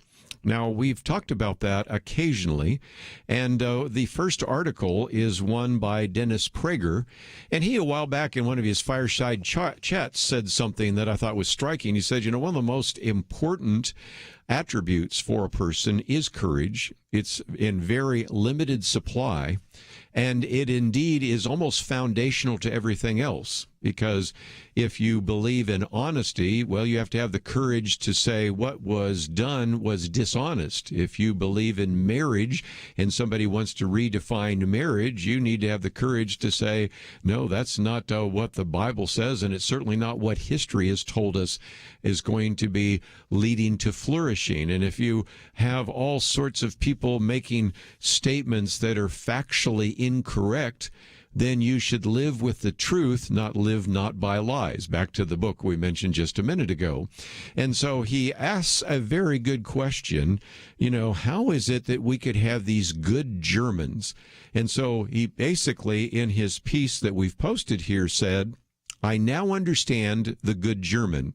Apathy in the face of tyranny turns out not to be a German or Russian characteristic, because he talks about the fact that he's always been trying to understand human nature and human behavior. And he said one of the biggest revelations concerning the question that has always plagued me was, how does one explain the good German? That was the term used to describe presumably decent Germans who did nothing to hurt Jews, but also did nothing to help them and did nothing to undermine the Nazi regime. If you haven't been following that or never studied that in history, it's pretty significant, because after all, there were even churches that as these various cars and these trains would come by, they would maybe sing louder so that it would drown out the noise of what they knew were individuals being taken to the ovens. And if you are talking about a good German, how about a good Frenchman who lived during the Vichy era, or maybe Russians who lived under Lenin, Stalin, Brezhnev, and others? And of course, that's one of the reasons why Rod Dreher does some very significant interviews with people that lived in Russia, Czechoslovakia, Hungary, and other places, and talking about how they actually stood up against the hard totalitarianism, because there has always been a push to have you accept and believe the lies and to turn a blind eye to anything that involves injustice. And anyway, Dennis Prager goes on to say that one of the things that changed my thinking is watching what happened here in America, also Canada, Australia, and all the rest, in which tens of millions of Americans have accepted irrational, unconstitutional, unprecedented police state type restrictions on their freedoms, including even the freedom to make a living. And in some respects, of course, he's talking about the whole issue of the pandemic. He talks about then various individuals that were even prohibited from talking about various kinds of treatments, because if you mention hydroxychloroquine and using zinc to treat COVID-19, even if you're a board-certified physician, he quotes from, who has actually been able to successfully use that, you are banned from Twitter. Banned from Twitter, as if Twitter has any kind of medical expertise at all. And he says half of America, the non-left half, is afraid to speak their minds at virtually every university, movie studio, and large corporation. Indeed, at virtually every place of work. Professors who say anything that offends the left fear being ostracized if they have tenure and being fired if they do not. People are socially ostracized, publicly shamed, and fired for differing with, he says, Black Lives Matter, and a variety of other examples that he gives us in there. And he says, I've come to understand the average German living under Nazism and the average Russian living under communism for another reason: the power of the media to brainwash. He says, as a student of totalitarianism since my graduate studies at the Russian Institute at Columbia University School of International Affairs, as it was then known, I've always believed that only in a dictatorship could society be brainwashed. He said, I was wrong. I now understand that mass brainwashing can take place in a nominally free society. And then he talks about some of the left-wing drum beats that take place here and a variety of other things that reminded him so much of some of the things he read about in terms of Russia and Germany and others. And so it brings me to a point that I think we're going to have to make more and more here on Point of View. We have to, first of all, say we believe in truth, even when the truth sometimes is uncomfortable for our side. Number two, we have to have the courage to speak that truth, even when it's uncomfortable for people that you're speaking it to, because we cannot live by lies. We have to live by truth. There are some that are also, which now gets me to my second article, suggesting that maybe we are just so divided now that we will just never, ever be able to live together in unity. And Scott Moorfield says, first of all, let me start with the things we hopefully can agree on. Left, right, Christian, non-Christian, whatever. Murder and rape are bad. I think we can agree with that. Love and kindness are good. And what happened last Wednesday should never happen in a democratic society. Oh, maybe we can do that. He says, now that that's out of the way, let's talk about the many other things that are left we can't agree on, things like liberty, taxation, various degrees of wokeness, critical race theory, free speech, abortion, self-defense, immigration, the Second Amendment, and particularly important what he calls the corona-fascism, all the lockdowns. And he says, is there a solution to this? He says, does a two-state solution lie in America's future? A peaceful split whereby liberty lovers and would-be communists bid each other adieu and then go off and create governments that fit their values and ideas. Of course, you know where he's going. No. And he quotes from Tucker Carlson, but he could just as easily be quoting from David French, who was on the program with us last week. Because whether it's David French or Tucker Carlson, who, by the way, on a lot of issues probably disagree with one another, that's fair to say. Nevertheless, both came to a very obvious conclusion, but I'll quote Tucker Carlson since it's in the article. Because Tucker Carlson said, you may have nothing in common with the people on the other side of the country, but you're stuck with them. The idea that groups of Americans will break off into separate, peaceful nations like-minded citizens, that's a fantasy. That will not happen. There is no such thing as a peaceful separation. There never has been. There never will be. The two hemispheres of this country are inseparably intertwined. They're like conjoined twins. Neither can leave without killing the other. That's the first thing to know. As horrifying as this moment is, we have no option but to make it better, to gut it out. And, of course, he goes on to say that Tucker Carlson is right, and even using that phrase, the two-state solution. We've talked about that with Israel and the Palestinians. Now, that's never going to work, at least while the leaders of the Palestinians desire the eradication and the elimination of the Jews. And now you're starting to see the same kinds of ideas. But I'll add something else to it, and that is not only are we divided as a country, we're pretty divided right now within the body of Christ. I mean, it's just probably fair to say. I can think of individuals that we've had on this program that passionately disagree with one another. And there are all sorts of statements coming out right now. Looked at the one today from Wheaton College. Looked at some of the statements that have been made by David French. I've seen some of the statements by Eric Metaxas. I can look at some of the counterpoint. Do we have a Christian insurrection last week? And recognize that it really, in some respects, has to start first in the church. and among the body of Christ before we can even begin to talk about that in the future. But this is why the subtitle of David French's book is about secession. You know, there was a secession that took place where the the Confederate States, actually separated from the northern states, but geographically that was somewhat able to do. Even there, you had all sorts of things in which you had some states that were sort of in the north that were more like slave states. Even among the slave states, some that were abolitionists, some that believed in slavery in the northern states. So it didn't work out perfectly there, but it was geographically at least possible. But as David French points out, just forget this idea that California could leave the rest of the country or Texas could leave the rest of the country. He gives one that's kind of a blue state example, one that's sort of a red state example. We are like conjoined twins. We're like the so-called Siamese twins is what they used to call them. And we just simply cannot separate, and we have to work together. And we better get busy in trying to do that. We'll be back right after this.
Now, back to Point of View, your listener-supported source for truth. Have a few more minutes if you'd like to join the conversation, 1-800-351-1212. Next hour, we're going to be talking with Darryl Strawberry, and I'm ready for a break, and I know you mentally are as well. I think you'll really enjoy his book, Turn Your Season Around, How God Transforms Your Life. And first of all, it transformed his life, and he is now kind of an evangelist, but also has spent time in the Oval Office with the President of the United States. I want to get some of his thoughts about that as well. But last last article we've posted here as well by some names that will be a challenge for me to pronounce. One of the things Marlon Maddox used to give as advice is say it with conviction.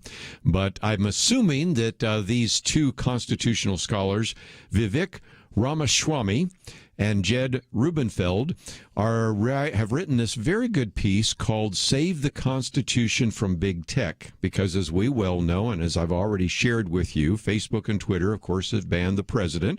A number of other supporters, we went through some of that list yesterday.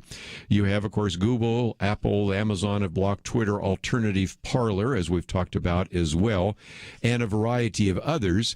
And so in some respects, they are taking on this argument that I have sometimes made and Dennis Prager, when he was on this program, disagreed with. So again, I'm trying to be fair, because what many people say is these are private companies, so they're free. But some people have said, but yes, they were given special protection under the Communications Decency Act of Section 230. We'll talk more about that in just a minute. And so anyway, these two constitutional scholars say this. Conventional wisdom holds that technology companies are free to regulate content because they are private, and the First Amendment protects only against government censorship. They say that view is wrong. Google, Facebook, and Twitter should be treated as state actors under existing legal doctrines, using a combination of statutory inducements and regulatory threats. Congress has co-opted Silicon Valley to do through the back door what government cannot directly accomplish under the Constitution. And so they point out some various court cases, and I won't get into the deep weeds other than to mention one of these cases goes back to 1973, the Norwood versus Harrison case, in which it argues that government may not induce, encourage, or promote private citizens to accomplish what it is constitutionally forbidden to accomplish. In other words, there are, let's be very honest, many in the Democratic Party, many on the left, many in Congress, but many others who are pundits who would love for the government to censor private citizens. But since they can't do so, what they will do is encourage others to do it, and then your hands are free. And so that's what basically these two individuals are arguing, that when indeed Congress enacted Section 230 in the Communications Decency Act, which then allows them to censor but basically immunizes them from liability, that's exactly what it is. Now, they go on to point something else out. Section 230 is the carrot. In other words, we are going to protect you from being sued, but that's just the carrot. There's also the stick, and that is they point out that congressional Democrats have repeatedly made explicit threats to social media giants if they failed to censor speech whose lawmakers disfavored. Now, they use a couple of examples here, Cedric Richmond, Gerald Nadler. I might add one more. If you go back and look at one of the debates, you might remember when she was running before she dropped out, Senator Kamala Harris was calling for the big tech companies back then to actually censor Donald Trump, asking for Twitter to remove his account, and even challenged, as you might remember, Senator Elizabeth Warren to join her in calling for, indeed, the Twitter to do what now Twitter has actually done. So if you want to know where the incoming vice president stands on that, you only need to go back and look at that very famous debate interchange between Kamala Harris and Elizabeth Warren, both senators. But they give some other examples here. In April 2019, Louisiana Representative Cedric Richmond warned Facebook and Google that they had better restrict what he and his colleagues saw as harmful content or regulation. We're going to make it swift, we're going to make it strong, and we're going to hold them very accountable. Now, I think I'm correct. Somebody can clarify that if I'm not right, but I'm pretty sure Cedric Richmond has been tapped by the Biden administration to be in the administration. So again, these are individuals not on the outside, but these are individuals that are part of the administration. So I've identified the incoming vice president identified an individual. The reason I remember that is because he will leave the House, and then until they actually have a runoff election, a special election, then that's going to make it even more difficult for Nancy Pelosi to get a majority. The other one, of course, by the way, is Representative Gerald Nadler. You might remember him from the impeachment era. And he said, let's see what happens by just pressuring them. So there has been a push for some time to actually pressure. So in some respects, Section 230 is the carrot, but then the Democratic pressure has been the stick. Now you have some of those individuals that are actually holding a very big stick because they'll be in the Biden administration. So then these two authors take on the question, should we try to repeal Section 230? Because that is exactly what Donald Trump wanted to do. Remember, he was even trying to hold up the authorization for the defense allocation on that basis. But nevertheless, he says now, both of these authors say that Twitter and Facebook, they're so large now that actually repealing Section 230 probably wouldn't make any difference because they now could withstand any kind of liability, unlike, say, smaller companies. And then they go on to say something that I've said before. That is, if Twitter can pull the account of the president or the accounts of people associated with the president, they can also pull your account. And so they go on to say liberals should worry, too, because if big tech can shut down the president, what stops them from doing the same to Joe Biden if he backs antitrust suits against social media companies? Our framers deeply understood the need for checks and balances in government. They couldn't anticipate the rise of a new Leviathan with unchecked power to make extra constitutional political judgments under the mantle of private enterprise. But if nothing else, they remind us that what's at stake is more, they said, than just free speech. Suppression of dissent breeds terror. The answer, they say, to last week's horror should be to be more open to channels of dialogue, not to close them off. If disaffected Americans no longer have an outlet to be heard, the siege of Capitol Hill will look like a friendly parley compared to what's to come. I hope not. But again, when you begin to clamp even further down on speech and clamp further down on just the freedom of assembly, what do you think happens? Sooner or later, there is obviously a pushback, and that is, of course, a great danger. Well, as we wind down for today, I also wanted to post this piece where the wife of Rand Paul has been asking, Jack Dorsey at Twitter, where were you when there were hundreds, and maybe she even said thousands of hateful tweets celebrating my husband's assault? Remember when he was attacked? And, of course, all the tweets that were celebrating when some of the Republicans were being shot. Well, isn't that incitement to insurrection or violence? Well, those just simply were ignored, and I think it illustrates, again, some of the hypocrisy that we've talked about so often here on Point of View.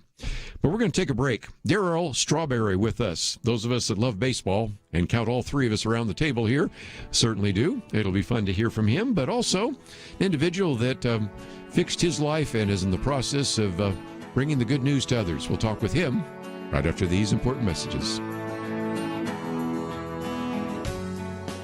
Having civil conversations about important issues seems to be harder and harder.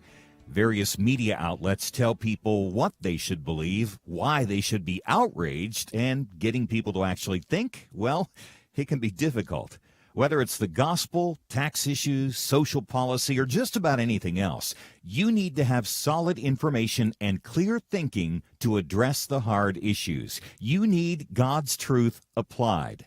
And that's what you get in less than 2 minutes with Point of View's Viewpoints Commentary, a daily resource to help you be informed and think through the things we need to be talking about. It is free and will arrive in your inbox each day when you visit pointofview.net/signup. Sometimes we know we should say something, but we're silent because we're not quite sure what to say. Viewpoints Commentary can help you break the silence and change the narrative. It can make you a more equipped agent for truth. Get your free subscription to the Viewpoints Commentary at pointofview.net/signup. pointofview.net/sign up. Point of View will continue after this.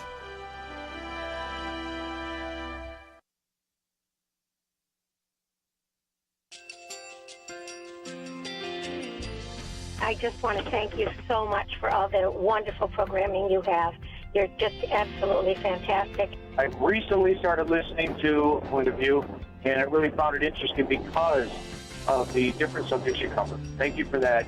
I really appreciate everything that you do in keeping us informed. Thank you, Kerby, for everything that you have been doing. I appreciate all the work that you're doing, advocating for the Word of God. Thank you so much.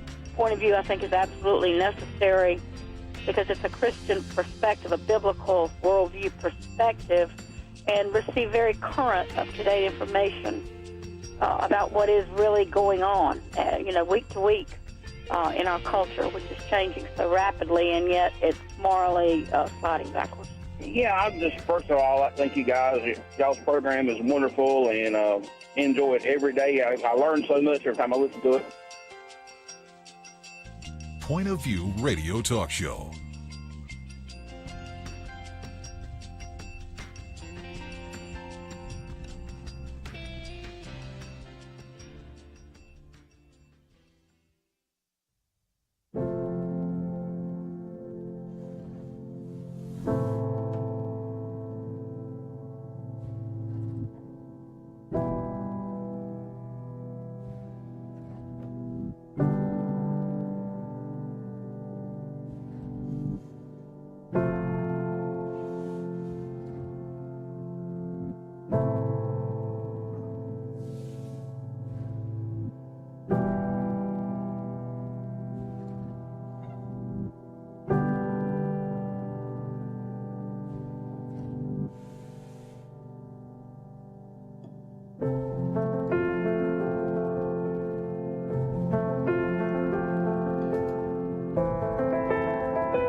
Hi, this is Kerby Anderson. You know, each day we take on the tough issues and provide a biblical perspective to them. The topics we cover are wide-ranging.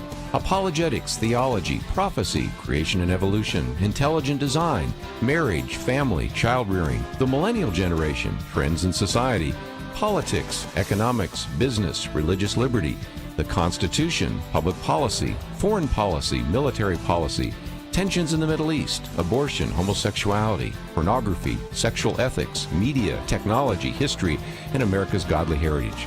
We talk about anything that affects your faith, your family, or your freedom. So don't go anywhere, because Point of View continues right now.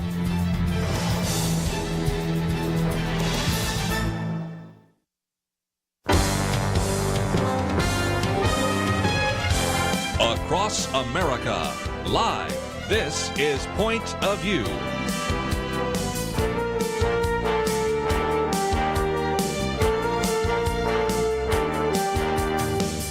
And now, Kerby Anderson. As we've been promoting, we are going to have an opportunity to talk today with Darryl Strawberry.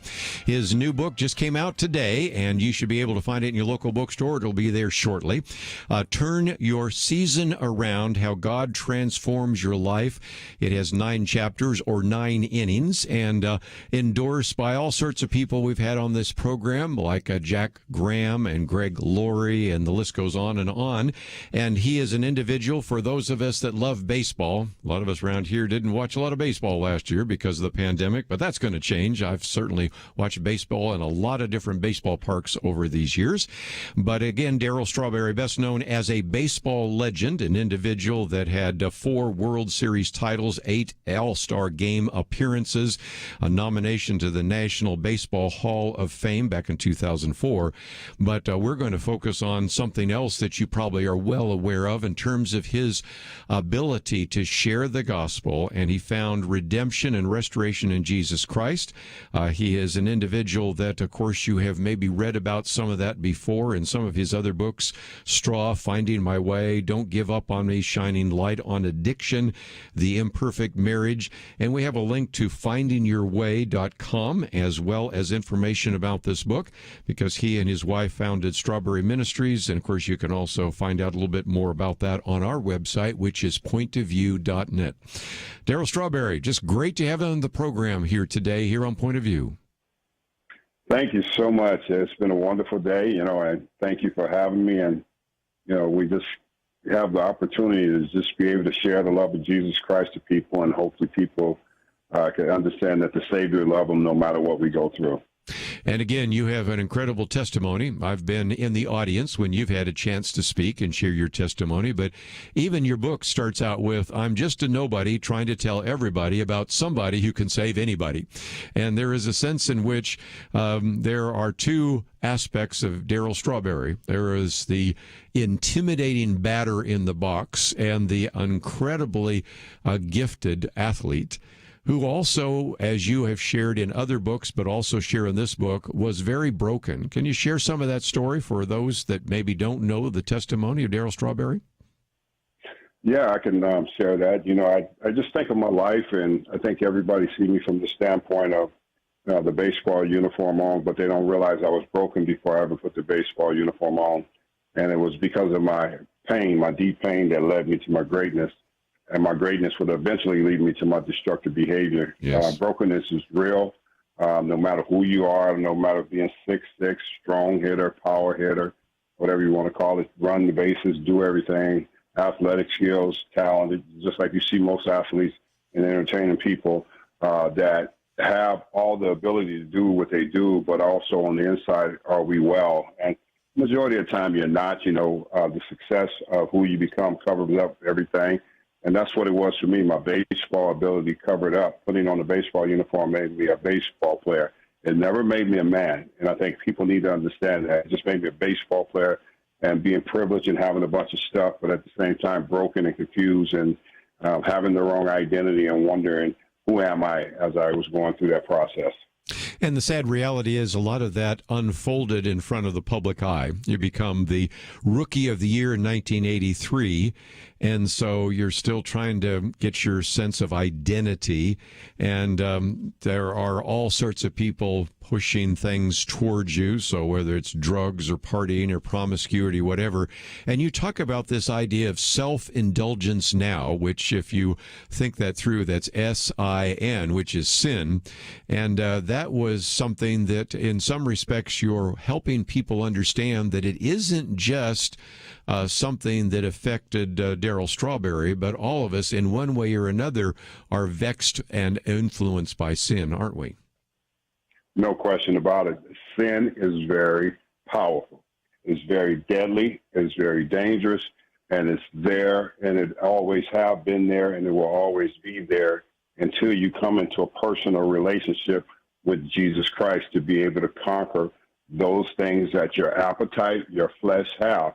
And we all have that. It's the beginning of Adam and Eve, and from that time, it opened up the floodgates for all of us to be in a place that we would come here and be sinners.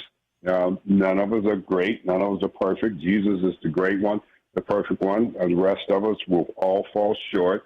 And if you never come into that personal relationship with Jesus Christ, who conquered death and conquered sin, that we can have life and have it more abundantly. He's the only one that can change you. He's the only one that can lead you into the destiny that God had created for us. So I think when we start to understand that, we have to come to a place to walk in it. See, so many people hear it, but they don't understand it. I came to a place to understand how deadly sin is.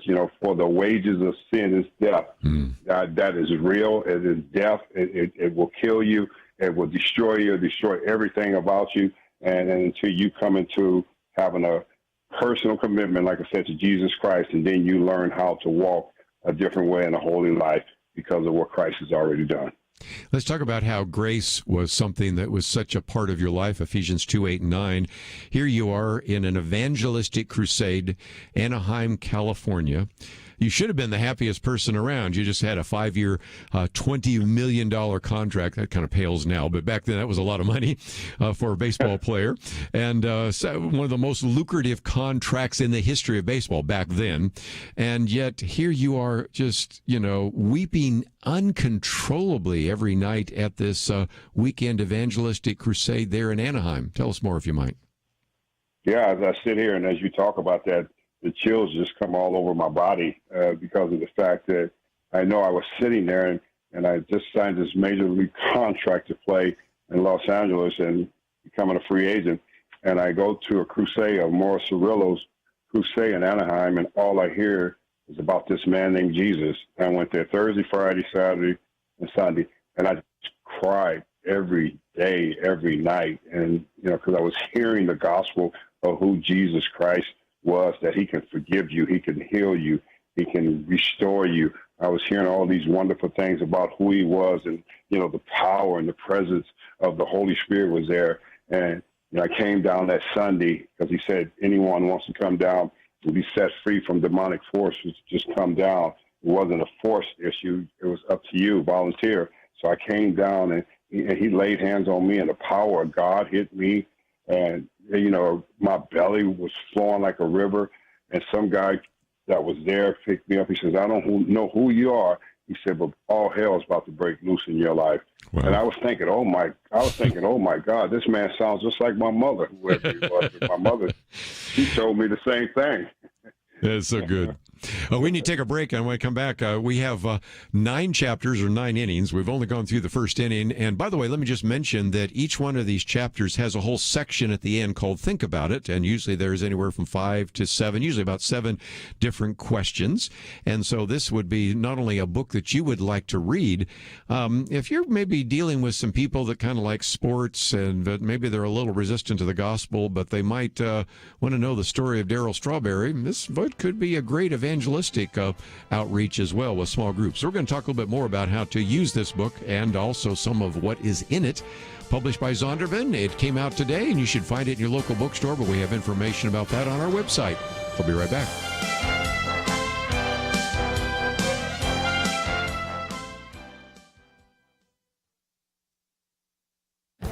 This is Viewpoints with Kerby Anderson. Let me ask you a question. Should the federal government forgive college debt? That simple answer is no, but I want to explore the broader question of why this debate has even been taking place. Let's consider the situation. A student heads off to college and borrows money in order to receive a college degree. Now, we should assume that he or she is smart enough to understand the conditions of the loan. We're talking about students, after all, who are smart enough to go to a university. But then students begin to complain about having to pay back their college debt. I recently read about Michelle Obama complaining about having to pay back her loan she received in order to attend Princeton. Like other students at Ivy League universities, she received a discount on her tuition, then qualified for a student loan at a subsidized rate with easy repayment terms. I would think she and other Ivy League students would be grateful for getting such a good education with a low-interest loan, but these reactions illustrate how even a college education has become an entitlement. In case you haven't figured it out, college debt forgiveness will benefit the rich and middle class the most. In fact, students who attended the most prestigious institutions will likely be the greatest beneficiaries. This brings us to questions very few seem to be asking. Why should someone who never went to college be asked to pay taxes that will forgive the college loans of someone else? Why should someone, like me, who went to multiple colleges, took out loans, and dutifully paid them off, now have to pay taxes to forgive the college loans of others who have not paid them off? These are very good questions, but I suspect that such questions won't be allowed to be asked when the college debt debate begins later this year. I'm Kerby Anderson, and that's my point of view.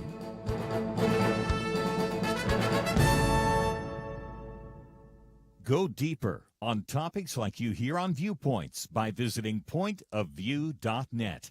Pointofview.net.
You're listening to Point of View, your listener-supported source for truth. New book out, Turn Your Season Around, How God Transforms Your Life. Forward by Greg Laurie. He's been on the program with us many times before. Darryl Strawberry is the author. And again, it is published by Zondervan. I think you really will enjoy it. 9 chapters, or basically 9 innings, and 180 pages, easy read, and just great material, and a whole section that you could use if you wanted to have a small group outreach. And the first chapter is, of course, Receiving God's Grace. I could camp out on any one of the chapters, but we're going to keep moving because we want to get through all 9 innings. And so the second inning, if you will, is Redefine Your Identity.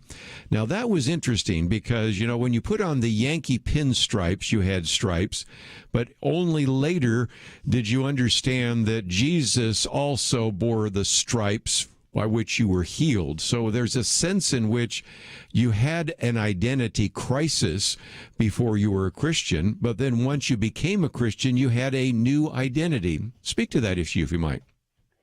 Yes, thank you, Kerby. I did have an identity crisis, you know, when I had the uniform on because I was a baseball player.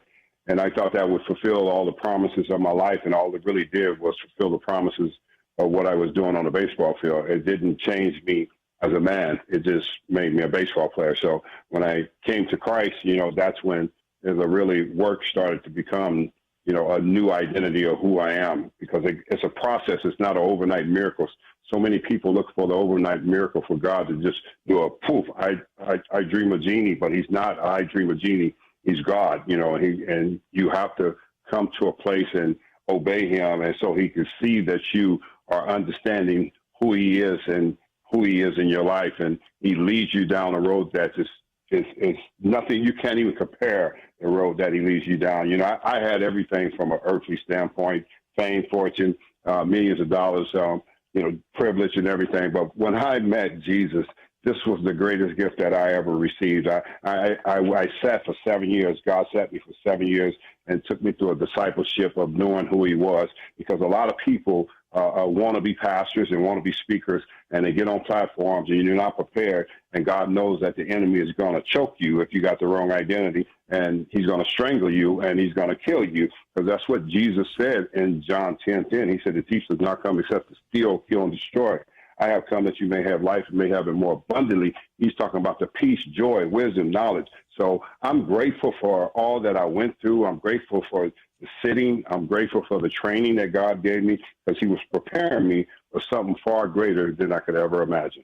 You do talk about your wife, Tracy. I guess I should call her Dr. Tracy, shouldn't I? In terms of the influence that she has, and of course, one of your partners in ministry. So you talk about that. But in addition to this idea of your new identity, you also talk about something we don't like to talk about, Darryl Strawberry, and that is sacrifice. Because there is a sense in which, well, we understand what sacrifice means in baseball. Sometimes you will had a pop fly all the way out into right field so that you can bring somebody home from third base. But you're talking about sacrifice in a different kind of way, aren't you?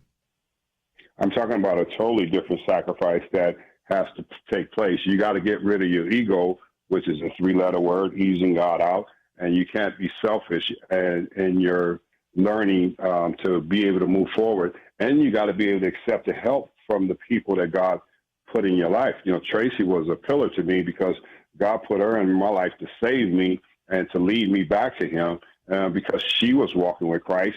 I was in the midst of my drug addiction when she met me, and I was shooting dope and smoking crack and wanted to die, and she banging on doors, pulling me out of the drug house and saying, God's got a plan for you. And I says, why don't you just leave me here, and you and that God, and just let me die? Wow. She said, you're just not that lucky, you know, and and I wasn't that lucky. Little did I know that God was using her from taking the place from my mother, who prayed for me while I was a heathen, that God would bring salvation to me, and that came to pass.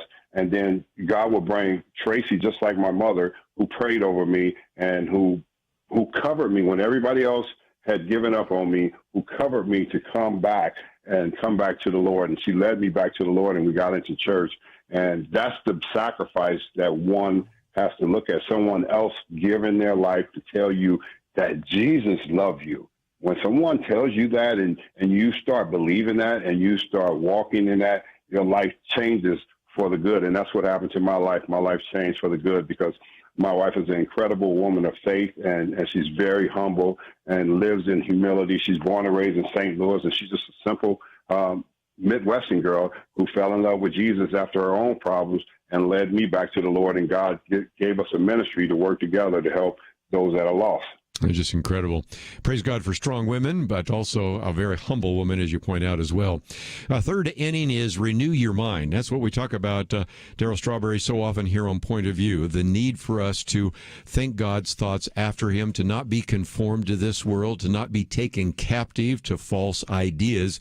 And so this is a very important part of Christian growth as well. And one of the real challenges, I think, is that many times we run into people that maybe are saved in their hearts, but they're not saved in their heads. And we need to begin to apply biblical principles to how we see the world so that we are having discernment about the things that we see, read, and hear.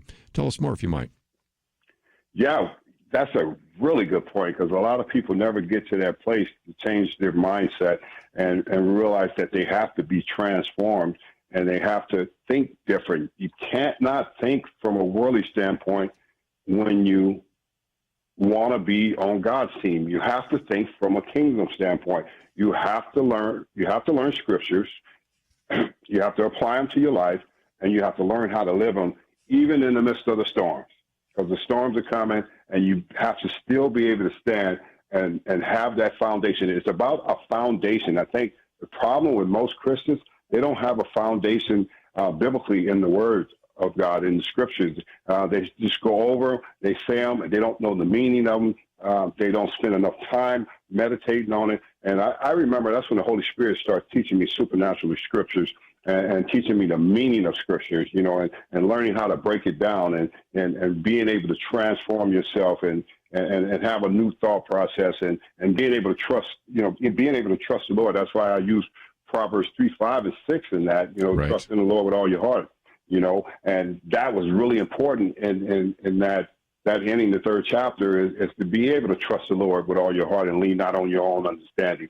And then, you know, in all your ways, acknowledge him. You got to acknowledge him in all your ways and everything you do, good, bad, indifference, whatever it may be. I got to acknowledge that he is Lord over my life. And, you know, and then he's going to direct you. He's going to direct you in such a way that you can't even believe, because if you discipline yourself with him, he's got something far greater than you understand. He's going to give you so much insight and wisdom and knowledge because he's God, you know, and he's all powerful, you know, and there's nothing like him. And I think we underestimate what God can do.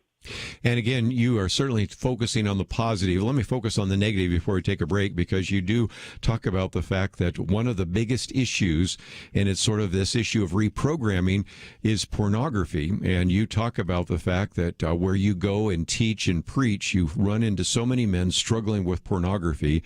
We need to not let pornography or the internet program us. We need to reprogram our minds, or we need to renew our minds in Christ Jesus, not to be conformed to this world and not to be influenced by those things which are going to harm us. No question. So many guys talk about that. You know, I said, well, why didn't you come down when I did an altar call? Well, I don't want anybody to know. I said, God knows. So who are you fooling? You're fooling yourself. If you're stuck on the internet, you're stuck in porn, you know, it's because you stay on the device. You won't put it down. You won't throw it away. Whatever you need to do, you won't change. You know, you're looking in all the wrong windows instead of renewing your mind. You know, you have to have a new mindset. You know, you got to be different. You got to think different. You know, I had to think different when I was getting off the drugs and coming from the lifestyle. I had to saturate myself with the Holy Spirit, away from everybody, no cell phones, no TVs. I had to go in the room and I had to lay on my face, and I just cried out to God and says, God, forgive me. And, you know, and I over and over, I had to do that. Whatever it takes to get that healing process. I think so many guys won't do that because they think that's weak. No, that was the greatest part of me getting strong, is being able to go into that dark place with God and lay on my face and cry out to him. Wow.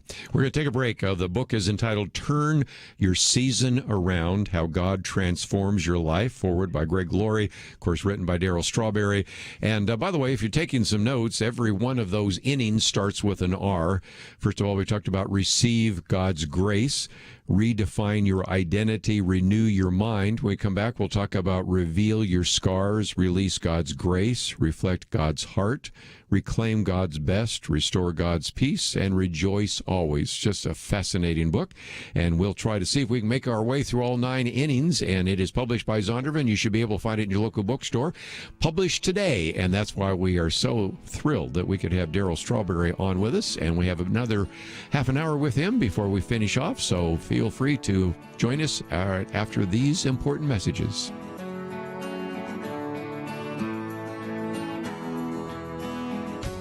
Sometimes I think about seeds. You ever stop to consider that some seeds become entire trees and some trees grow up and produce fruit? Other seeds become flowers or vines that bring us vegetables or berries. And some trees don't have fruit, but they're just pretty, especially in some parts of the country when it comes to the fall colors. Yes, sometimes my mind goes off like that. And I also think about such things when it comes to the seeds that so many have planted in the quest to impact our nation through Point of View Radio.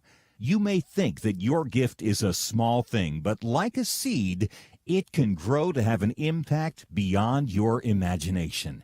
If you want to see beauty again in America, consider planting a seed today and making a difference by joining the Point of View Truth Team. Get the details today, right now, by visiting pointofview.net/team or call us at 1-800-347-5151. Plant a seed for a great future. Cultivate truth. Pointofview.net/team and 800-347-5151. Point of View will continue after this.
You are listening to Point of View. The opinions expressed on Point of View do not necessarily reflect the views of the management or staff of this station. And now, here again is Kerby Anderson. Continue our conversation with Darryl Strawberry.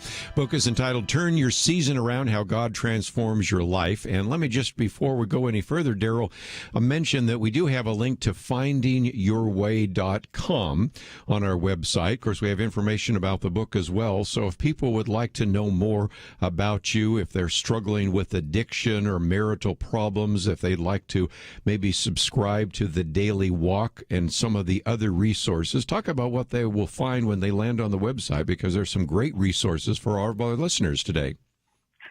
Yes, it is, and thank you for that, Mr. Kirby. Kirby. I'm sorry about that. My mother would kill me if I didn't say things right. Mr. Yes, our webpage is really loaded with information. You know, my wife, Daily Walk, is there, and, you know, so many people that need to be encouraged. I mean, she's on there, and she's encouraging people and teaching people, yes, you know, how to have victory and to press in. And it's just a place for safety, you know, for people to come and express everything that they're going through, because we've been through everything. We faced every challenge that you could face, and you know, it's because of God's, you know, grace and His love for us that we came to an understanding and being able to live out the promises over our life because we took the necessary steps. And I think a lot of times people don't invest in themselves. They invest in everything else but themselves, you know, when it comes to God's will. Well, again, lots of great resources. It's on our website, pointofview.net. You should be able to find the bookstore in your local bookstore and all the resources. But again, we also make it possible for you to get a book there and also to find a link to findingyourway.com. Fourth chapter, fourth inning, if you will, reveal your scars. Very important, because in some respects you have, Darryl, been so honest and vulnerable and transparent about what you went through. But in some respects, there are people listening right now that are still hiding the hurts, the brokenness, the pain. And yet, in some respects, if you're going to get healing, you have to reveal those, don't you? We do. We have to reveal our scars. You know, we have to stop worrying about what other people are going to say or think, because, you know, God taught me a valuable lesson about, you know, worrying about what people think, because He says when they're pointing their finger at you, 3 fingers are pointing right back at them. So we have our own issues and scars that we have to deal with and have to be able to show them. Why are we so afraid to show our scars? And Jesus showed us His scars and wounds. And that's, you know, that's what blows me, my brain. You know, it just makes it crazy thinking, you know, as human beings, we are, we got scars and wounds that we need to show, and show so we can get well, because we can't get well. We pretend like we have it all together. I mean, I think that's what happened, you know, for me for a very long time. My baseball career, when I was struggling, I had trouble, I pretended like I had it all well because, you know, I live behind community engagement. I'm playing Major League Baseball, so I shouldn't be able to have problems. You know, and I dealt with some of those problems and some of those scars issue early in my life, you know, like teammate Gary Carter, you know, who was a strong believer. Had I listened to him, you know, I probably could have been in a better situation in my playing career because he followed Christ and lived for Christ. And I wanted what he has, but I just didn't know how to get there. I was afraid to show who I was. You know, one of the things I think I might also point out is that you've had to deal with cancer. And so we're not just talking about emotional scars, we're talking about physical cancers as well, and all sorts of other kinds of scars, aren't we?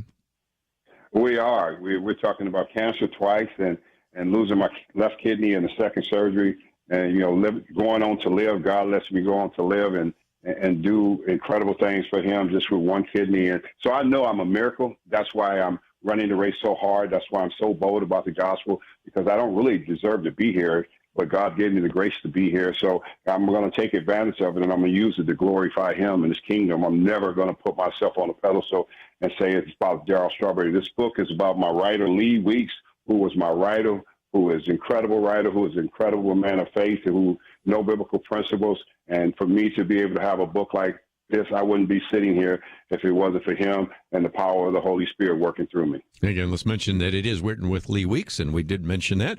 But again, you can see all that on our website. Next 4 chapters all talk about God, and the first one is Release God's Grace. And that is very important because Jesus taught us that if we forgive other people when they sin, then your heavenly Father will forgive you. And in terms of your brokenness and in terms of the pain and the family issues that so many are dealing with and identity issues, that's a very important first step in terms of actually appropriating God's grace, isn't it?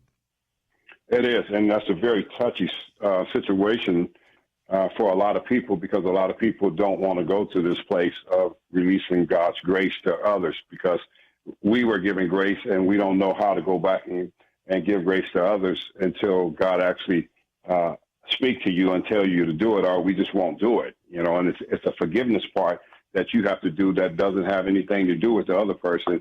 And that in my life, that was my father, who had rejected me and the family and left us crippled, came home for the last time, pulled out a shotgun when I was 14 on another drunken night, said he's going to kill the whole family. Had it not been for my mother getting me and my brothers out of the house, we would have killed him.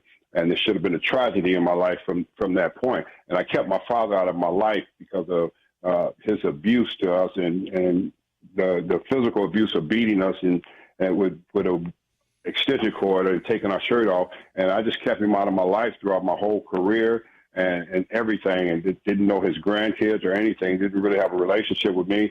And there was, God that gave me grace and changed my life. And I'm going to do a men's conference in California on a Saturday morning. And there was, God speaks to me on a Friday night, clearly speaks to me. You go see your father in the hospital and repent to him. And I was like, really? And then I had to call my wife, and she prayed for me, and she said, you need to go if he said that. And I went down there to see him because he said, don't say anything about what he did to you. He says, I need you to go down there and repent to him and ask him to forgive you. And I said, God has changed my life. And he was like, yeah. And I said, well, I just want to ask you, will you forgive me? I'm sorry for what I did. And a tear came down his eye. And I just lost it. I just lost it. I just laid in his lap and I just cried. And God said, raise up. And then God raised me up after boo-hooing so hard. And I raised up, and he says, now lead him in the center prayer. I said, God's changed my life. Would you like for your life to be changed? And will you repeat after me the center prayer? And he said, yes. And he repeated it after me. And then several months later, he goes on to pass away, and he goes on home to be with the Lord. And God reminded me in that day that it's never about you.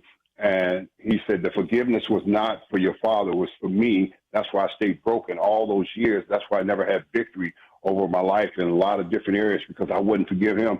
And God says, don't ever forget, how dare you not forgive him?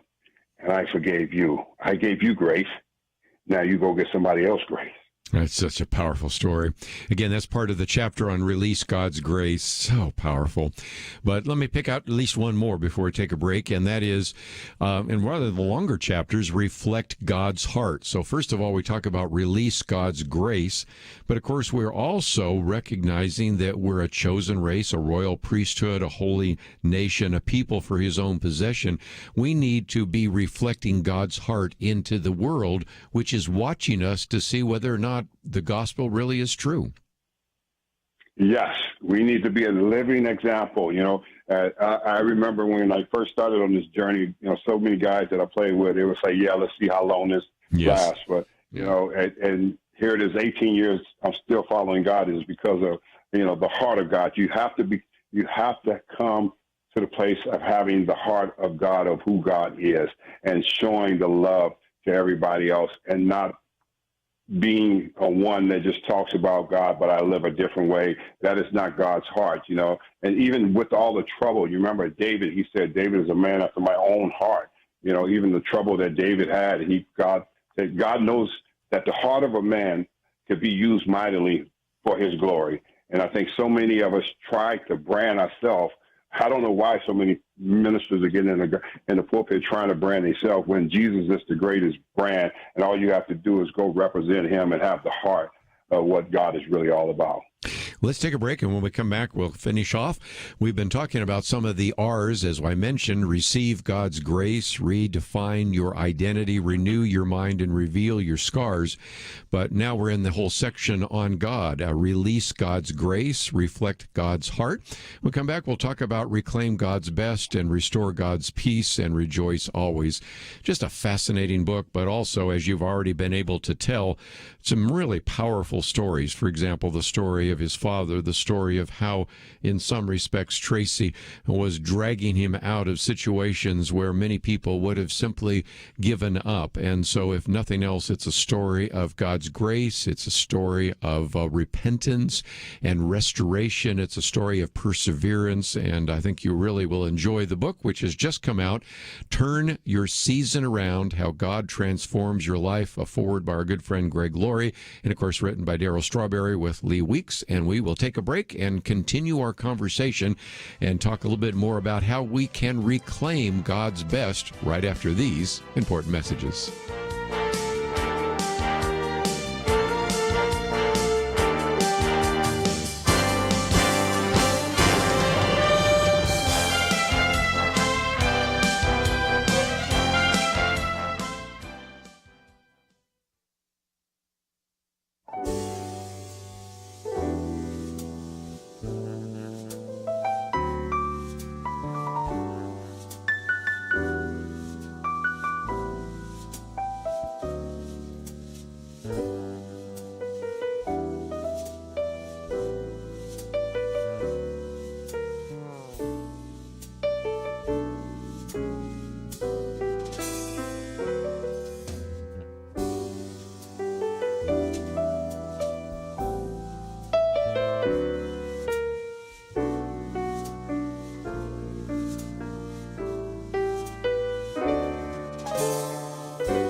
Now, back to Point of View, your listener-supported source for truth. Back for a few more minutes. Darryl Strawberry with us as we talk about the new book just out, Turn Your Season Around, and one of those chapters, Reclaim God's Best. And, of course, in 2 Peter, it talks about the fact that divine power has been granted to us, all things that prepare and in a sense pertain to life and godliness. It doesn't say some things, but all things that pertain to life and godliness. And so in some respects, we as believers, once we've accepted God's grace, we really can go out and begin to have the confidence, I would have to say, to reclaim God's best, don't we?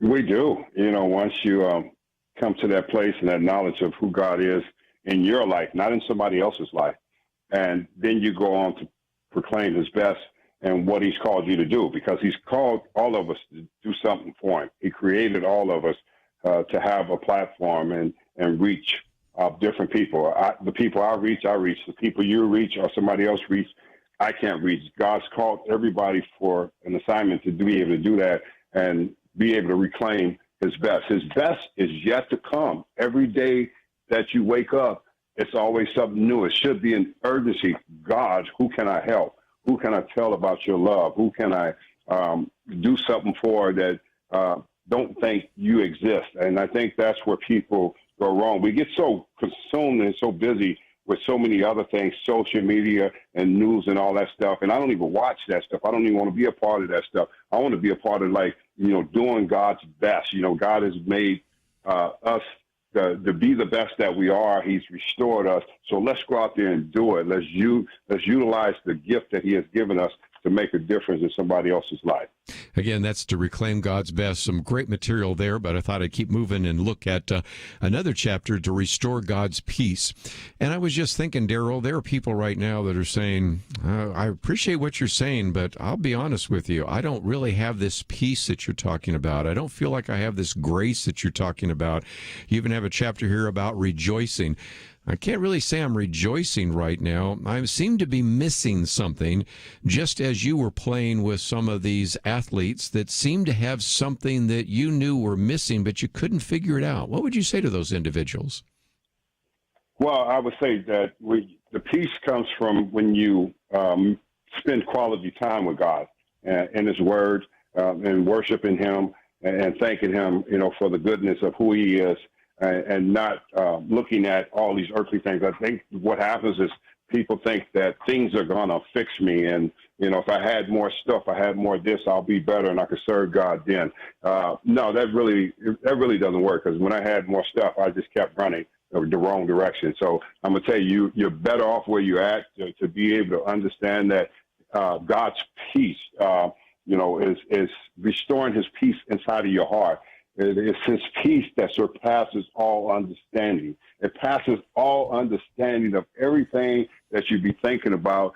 You don't even have to worry about, because God gives you this great peace. And I think so many people are sitting in this place where they don't have God's peace and they don't have God's joy because they don't know God. Yes. If you taste and see that the Lord is good, he is good every day that you wake up and give him glory. So I think people miss out on that because they don't feel like, well, I'm having a hard time. We're in the midst of a pandemic. People are dying. Well, yes, that is so true. That is the society that we're living in. But also at the same time, God is sitting on the throne and he's not dead. Jesus is not dead. He's right there next to the Father, and he's looking for you to rise up and be all that you can be with the remainder of the life that you have. I don't know about the rest of the people out there, but my life is on fire for Jesus, because it was on fire when I was playing Major League Baseball, and in a different way. I was lost. So why can't I turn that over and be on fire for God and do his will to help other people? And I think that's the most important thing, because I found this great peace and joy in the Lord. Let's, if we can, not only talk about the book, which just came out, but a link to findingyourway.com, because there are some great resources. And I recognize that, as you pointed out, the pandemic's maybe slowed some things down, but very soon maybe we'll be coming out of that. And I know that many times you are available to come and speak. I know that even by going to the website to actually spend time with you and with your wife, Dr. Tracy Strawberry, there's some great opportunities to be healed there. But if people want to connect up with you, maybe schedule you for a speaking engagement, know where you're going to be in a community, talk about what's available there on the website. Yes, it's available on the website, findingyourway.com. All the information there. The form to fill out. If you want me to come speak, just put your information in there. And I had a chance to speak a lot over the last couple of years, which was great. Just because the pandemic slowed everything down, like you said. Hopefully, we get back to moving and be able to go to a lot of churches and bring God's word. I love doing God's will. It was just like traveling and playing baseball. When I was playing baseball, I was always on the road, but now I'm traveling for the Lord, and I'm on the road for the Lord, doing his great work. And I'm not going to stop until he takes me home. I'm going to preach the gospel, and I'm going to show people God's love and God's grace and his joy that comes across in my life. And again, I might just mention, of course, the book is available in the local bookstore, but also there's a place where you can get the book and get it autographed. And some people might want to actually have a Darryl Strawberry autograph. So that's just another great opportunity. Darryl Strawberry, we followed your story and certainly familiar with some of the story from some of your previous books, Straw, Finding My Way, Don't Give Up on Me, Shining Light on Addiction that you've talked about.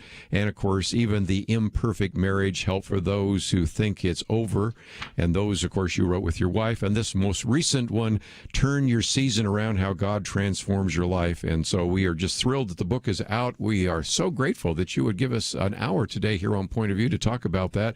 And we wish you God's best as you go out there as an evangelist, sharing the good news with as many people as you have an opportunity to share that with.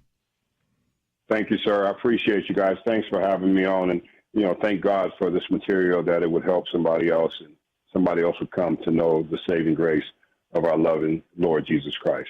Again, Darryl Strawberry's been with us. Again, the book entitled Turn Your Season Around, How God Transforms Your Life.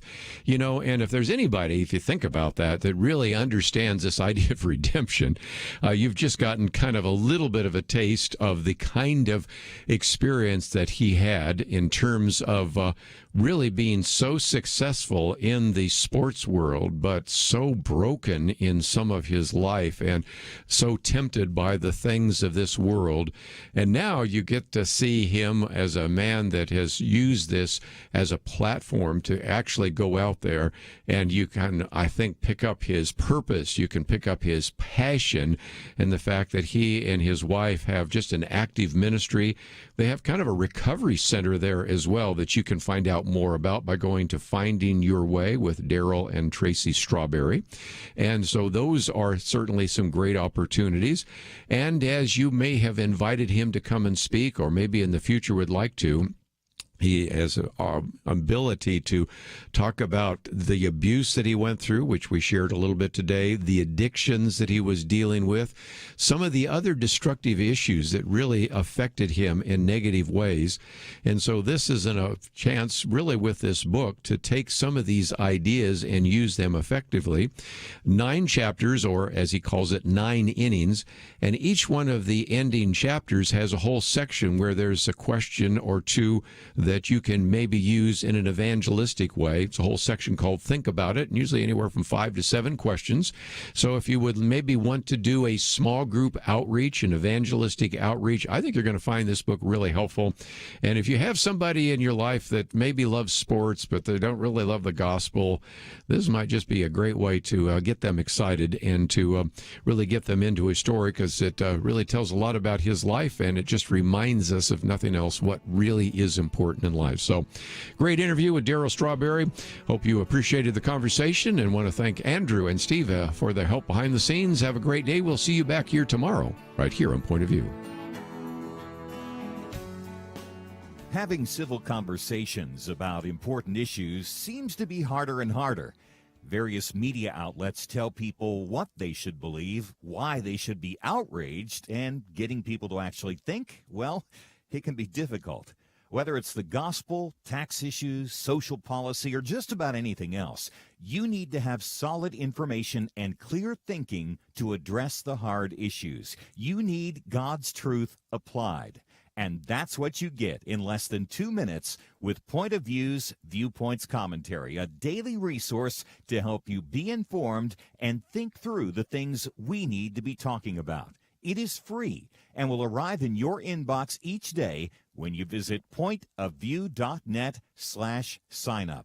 Sometimes we know we should say something, but we're silent because we're not quite sure what to say. Viewpoints Commentary can help you break the silence and change the narrative. It can make you a more equipped agent for truth. Get your free subscription to the Viewpoints Commentary at pointofview.net/signup. pointofview.net/signup. Point of View is produced by Point of View Ministries.